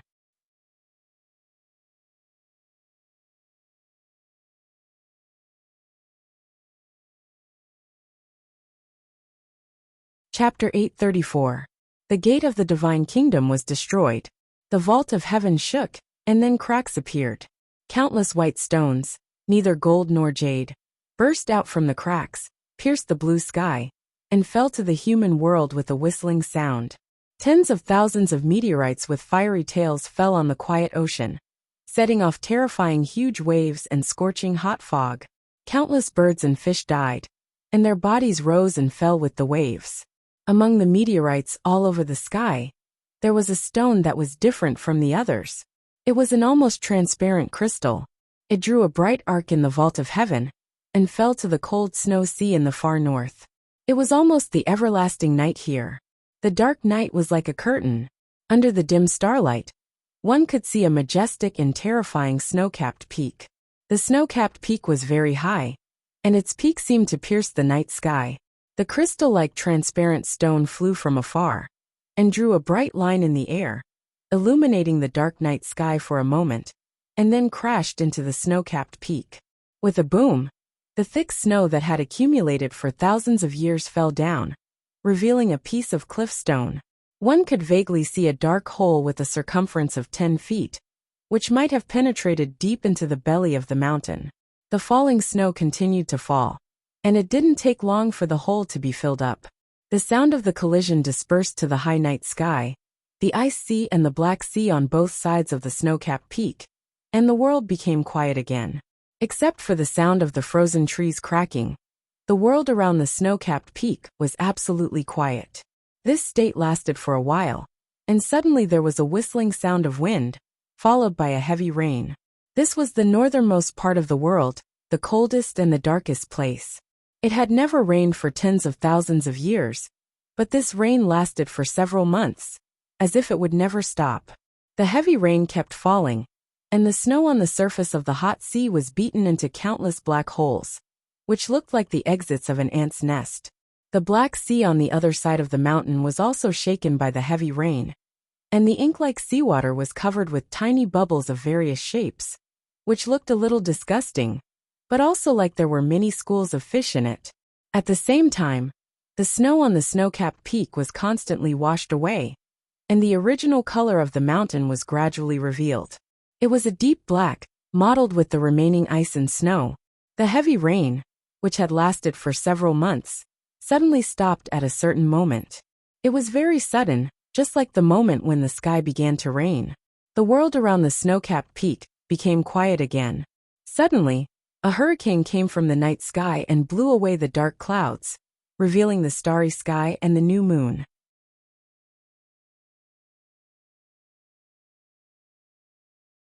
The quiet Black Sea was blown by the hurricane, and the snow on the surface of the hot sea was blown away by the white smoke. The traces left by the rainstorm were instantly wiped away. The silence after the wind stopped was suddenly broken by a voice. It was as if someone had pushed open a door between heaven and earth. That door had not been opened for tens of thousands of years, and had long been rusted. That was why the creaking sound was so heavy. The sound became louder and louder, echoing between heaven and earth. The world of ice and snow seemed very uneasy. The surface of the hot sea cracked open, and some puny fishes jumped out from the depths of the sea. They were instantly frozen into transparent jade fish by the severe cold. Another dozen black crows flew over from the south, cawing and perched on the frost-covered branches. The black crows looked at the snow-capped peak, where the sound came from. This snow-capped peak was the farthest, coldest, and highest peak in the world. It was mottled by the rainstorm a few days ago, and now it looked like a rusty iron stick standing between heaven and earth. A dark stone edge appeared in the middle of the snow-capped peak, and it was spreading and expanding at a speed visible to the naked eye. The heavy rocks of the mountain were deformed and torn by friction, constantly making ear-piercing sounds. The horrible creaking sound was not the sound of the rusty door being pushed open, but the rusty iron stick about to break. As time went by, the sound of the cliff breaking became more and more clear, and the black stone crack became bigger and bigger. The upper half of the snow-capped peak fell backward faster and faster. Finally, one day, the snow-capped peak broke in the middle, and the upper half of the mountain fell into the Black Sea behind the mountain with deafening sounds of friction and collision. Heaven and earth shook, and huge waves dozens of feet high were set off in the Black Sea. The shells and sand that had sunk to the bottom of the sea for tens of thousands of years were shaken out of the sea, scattered everywhere, and then swept away by the huge waves. More than 10 days later, the tide suddenly rose on the coast of the great river kingdom. The fishermen were very surprised. They could not understand why there were waves when the sky was clear, and there was only a gentle breeze. No one knew that these waves came from the farthest Black Sea. The Black Sea and the remaining half of the snow-capped peak had brought many shocks and doubts to the human world. At this time, the snow-capped peak had become quiet again, and the bright moonlight and starlight quietly shone on the broken section of the snow-capped peak. The broken section of the snow-capped peak was not smooth, and it looked like the broken stubble of a willow tree that had been forcibly broken. Sharp rocks protruded from the black cliff, like a dangerous stone forest. There was a white spot among the black cliff rocks.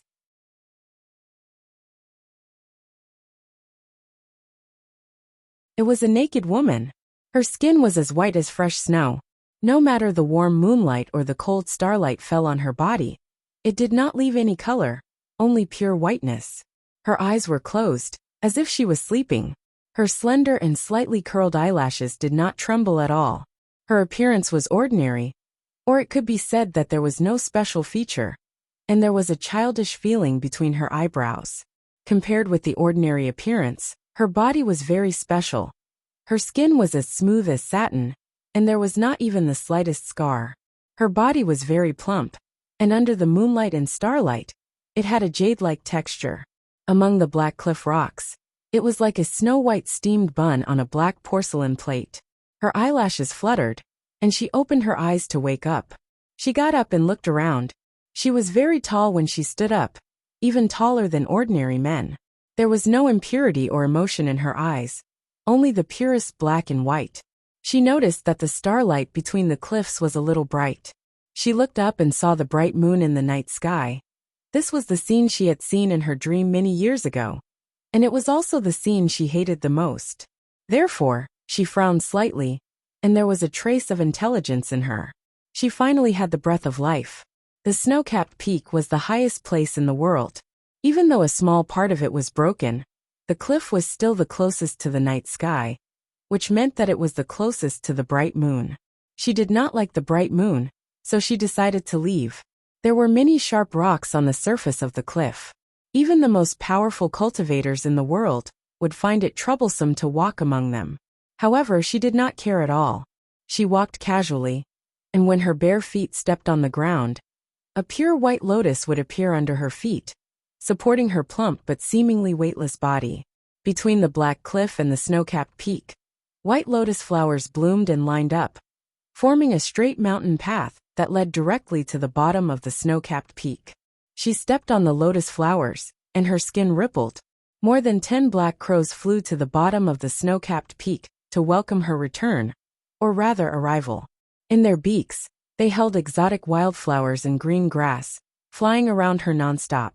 The black crows sprinkled the wildflowers and green grass in their beaks on her naked body, and then they caught and flew to the sky hundreds of feet high. She had an extra blue dress embroidered with flowers on it. Looking at the clothes on her, she felt that something was hard to understand. She loosened her clothes and loosened the belt on her waist, but found it was still a little tight. She could not help but frown slightly. She walked to the snow on the surface of the hot sea, and looked at the dozens of peony fish that had been frozen into jade. Something seemed to occur to her.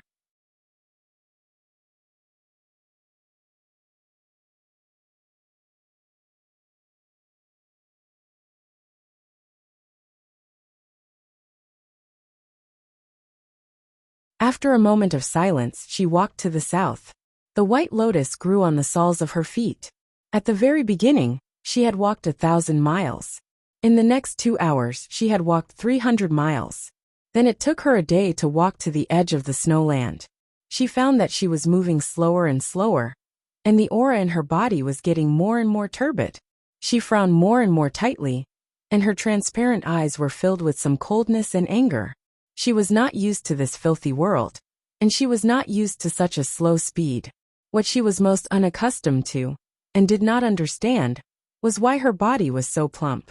Although she walked slowly, she was not tired, so she finally walked to the wilderness.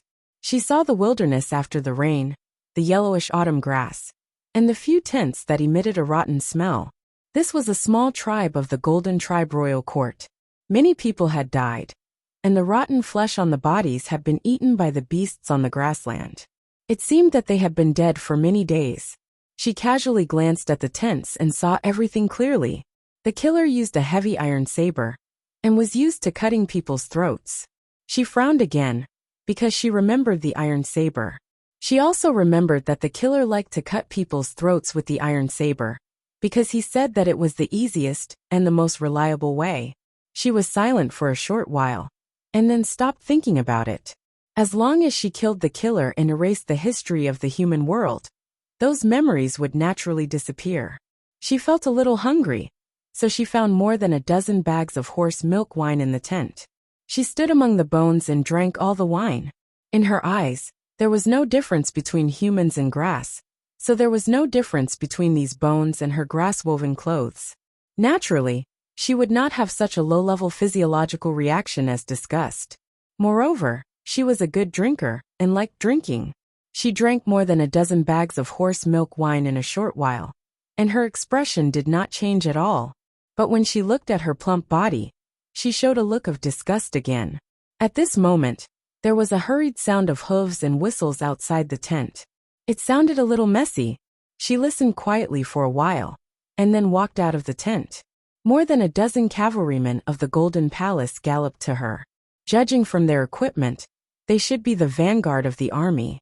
The cavalrymen smelled the rotten smell in the tent, and their expressions suddenly changed. They pulled out the machetes from their waists, pointed at her, and shouted at her. But she did not know what they were saying. This was the first group of people she saw in the human world, so she decided to forgive them for their disrespect. She would not let the anger of the divine punishment fall on them, but let them die directly.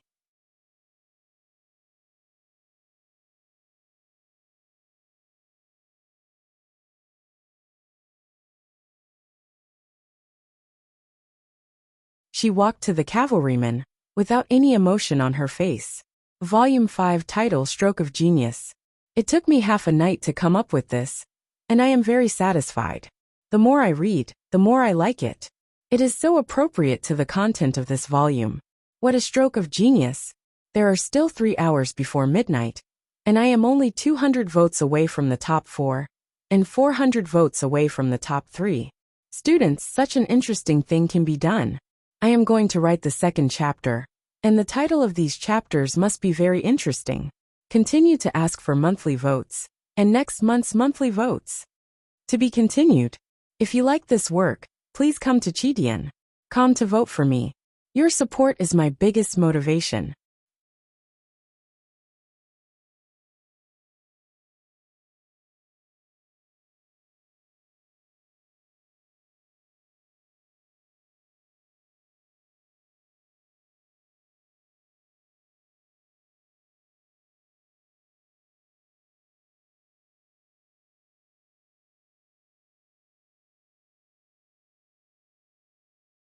Chapter 835. Looking at the girl in cyan walking towards them, the cavalrymen of the Golden Palace had mixed feelings. Some were confused, some were shocked, and some were vigilant. They could not understand why she was not afraid of their sharp machetes, and why she could be so calm, as if she had seen nothing. One of the cavalrymen shouted, and raised his machete high. However, looking at her indifferent face, he could not bring his machete down because he was too scared. Except for being tall and plump, she looked so ordinary. She did not have any weapon in her hand, nor did she have the aura of a powerhouse. However, the cavalryman was inexplicably scared when he saw her face. He just wanted to throw his machete far away and kneel before her to ask for her forgiveness. The leader of the cavalrymen shouted, which should be the siren's order. He drew his machete from the scabbard and chopped at her head without hesitation. If one looked closely, one could see that he had closed his eyes tightly when he chopped, because he was not confident that he could muster up his courage after seeing her ordinary face. The sharp machete fell on her head. No hair was cut off, no blood was shed, and there was no cruel scene. There was not even a sound of impact. It was as if the machete had cut into the vast sea. Then countless rays of light suddenly appeared on the machete and instantly melted into nothingness. The flowers embroidered on her cyan clothes began to flutter. Countless rays of the purest light were released from the petals and instantly spread out, covering the entire meadow around the tent. After a moment, she walked out of the light and continued to walk towards the south. The light on the grassland gradually faded.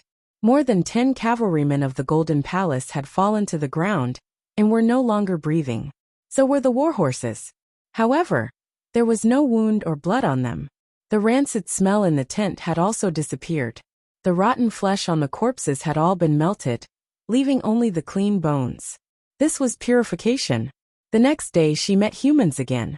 This time, there were more people on the grassland, consisting of several carriages and hundreds of cavalrymen.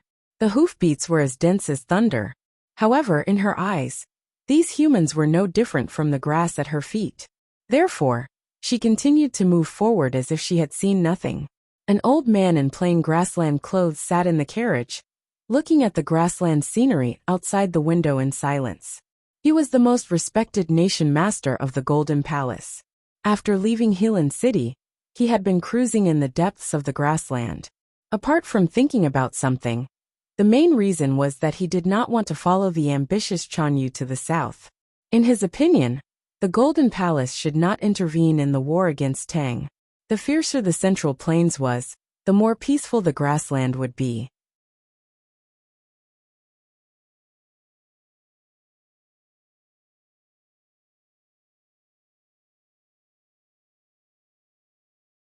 Besides, the two powerhouses of the Devil's Doctrine in front of Healan City made him a little vigilant. There were hundreds of elite cavalrymen of the Golden Palace accompanying the nation master. Because of the supreme status of the people of the grassland, the cavalrymen of the Golden Palace were all vigilant. Especially the grassland was still, because of the grassland, which they sent out the scouts yesterday. The cavalrymen of the cavalrymen were at there, the nation of the nation riding on palace. The red, the cavalrymen, and the cavalrymen, because of the cavalrymen because of the grassland as was as. At this moment, the cavalryman saw the young girl. She was so tall, and her cyan clothes were tightly wrapped around her plump body. She was so eye-catching that it was hard not to see her clearly. Just like the cavalryman who died yesterday, everyone who saw her ordinary face was inexplicably terrified. Their hands holding the hilt of their swords began to tremble. They were the most elite cavalrymen of the Golden Palace, and the nation master was even more powerful. There were also 2 high priests in the team. If such a terrifying team could directly destroy the small countries in the south, even the Tang Empire and the West Hill Divine Palace would not dare to underestimate them. However, seeing the young girl walking slowly, they felt fear. This fear confused them, but also made them even more terrified. The nation master looked at the young girl in the meadow. Suddenly, the wrinkles on his face deepened, and his eye sockets deepened. Gradually, a shocked expression appeared on his face, as if he had seen an existence that did not belong to the human world. The cavalrymen did not understand why they would be inexplicably terrified when they saw the young girl's ordinary face. That was because they were ordinary people, but the nation master was not. Her face was indeed very ordinary, extremely ordinary. If she walked into the crowd, no one would be able to find her. No one could even remember what she looked like. Her eyebrows were the most common eyebrows among millions of people. Her eyes were the most common eyes among millions of people. Her nose was the most common nose among millions of people. Her lips were the most common lips that could be seen everywhere. This kind of ordinary was the most extraordinary. This ordinary made her extraordinary. There had never been such an ordinary person in the human world, and there should not be such an ordinary person. Therefore, it only took the nation master a very short time to understand where she came from and who she was. The nation master knelt down in the autumn grass. He touched the ground with his forehead and spread out his palms. He looked extremely reverent and pious. Tears streamed down his face as he said in a trembling voice, "Longevity heaven." The headmaster of the academy ascended to heaven at the bank of the Sisui River.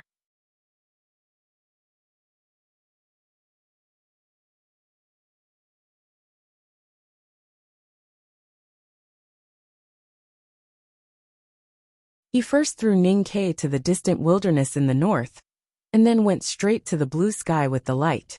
After that, thousands of streams of fire fell, and then there was a heavy rain in the human world. When the rain fell, there was no one by the Sisui River, but there was a black horse. The big black horse stared at the sky.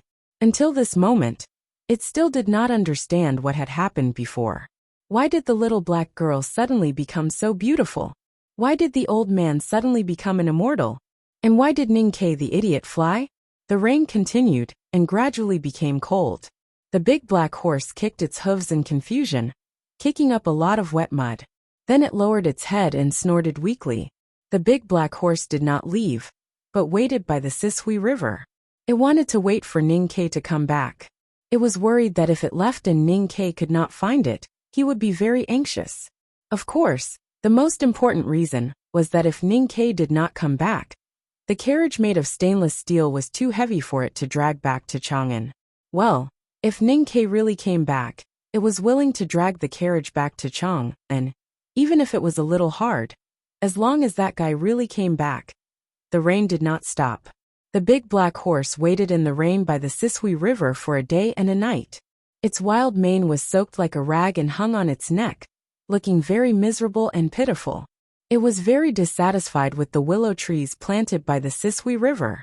The willow trees were not dense enough to shelter it from the rain. It was very jealous of the carriage, which was not afraid of the cold, and was washed so clean by the heavy rain. The big black horse waited for another 3 days. When it was thirsty, it drank some rainwater. When it was hungry, it found some grass by the river and chewed casually. A passerby wanted to take it away, but it pushed him into the Sisui River. The county government received the report and sent a runner to take it away. The runner was sprayed with saliva and then kicked out 3 times in the air. But Ning-Kei did not come back. The little black girl did not come back, and the old man did not come back either. Its mane had absorbed the rainwater and became wet and heavy, pressing its usually proud head lower and lower, as if its strong neck could no longer bear the weight. In the early morning of the 5th day, there was a little light in the sky through the heavy rain. The big black horse raised its head and neighed angrily at the blue sky and the Sisui River. It dragged the heavy carriage and began its journey. It did not intend to go back to Chang'an or the academy, because those guys did not come back.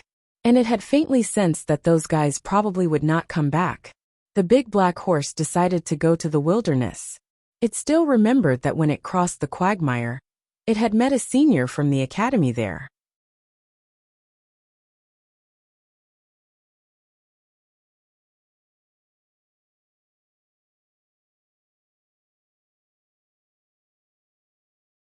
The senior did not pull the carriage, but only rode it. He lived a very free and casual life, and had thousands of subordinates. So it decided to rely on that senior. Without Ning-Kei to activate the talisman array, the carriage made of fine steel was unimaginably heavy. Only the big black horse could pull it. But the long journey from the Sisui River to the wilderness would be a long one. As long as it could find that senior, it would be the second master of the wilderness. During the difficult journey, the big black horse comforted and encouraged itself with a bright future. It gritted its teeth, lowered its head and walked desperately in the storm. It actually made it from the Sisui River to the wilderness. The heavy rain finally stopped. The big black horse was covered with mud and lost a lot of weight. It looked very haggard, but its eyes were extremely bright and energetic when it looked at the fertile grassland in front of it. The wind mixed with the fragrance of broken grass brushed its nose. It took a deep breath and looked very intoxicated. It thought to itself, Is this the so-called taste of freedom? Suddenly, it looked back at the heavy black carriage and felt that it was really a fool. Since it was going to seek freedom and become the second master, why did it have to drag this damn heavy thing for thousands of miles? What if Ninkei was still alive and found it in the future? The big black horse comforted itself and then continued to the swamp in the west of the wilderness. In fact, it thought so. The journey to seek freedom ended on an ordinary autumn day. On that day, a girl walked out from the depths of the grassland. The girl's appearance was ordinary, without any special features. She was wearing a cyan dress embroidered with beautiful flowers. The big black horse wanted to convince itself that it did not know her. How could she be so fat and tall? And how could her breasts be so soft and big? But it knew that it was her. So it whistled twice, got rid of the carriage and turned to run. The big black horse had never run so fast in its life. Even when it chased the snow-white mare in the wilderness contest, it did not run so fast. It ran faster than Ninkei's arrow. The wind whistled past, and the big black horse was very scared. Then it fell heavily in the autumn grass, and dust flew everywhere. She was sitting on the back of the big black horse. The big black horse was very scared. The little black skinny girl had really become a big white fat girl. Was there any justice in this world? I like these 2 chapters very much. They are the first 2 chapters that I feel most comfortable writing in all the 5 volumes. There is still half an hour left, only 100 votes away from the top 4. Clap everyone. Thank you. To be continued. If you like this work, please come to Chidian.com to vote for me. Your support is my biggest motivation. You're tuning in to the Lee May's Sword of Destiny YouTube channel. We're so grateful for your support, and don't forget to subscribe to join us on this incredible journey through captivating stories. Your generosity through donations truly makes a world of difference, as it's the primary source of revenue that allows me to expand and enhance this channel for you. Thank you from the bottom of my heart for being a part of this adventure.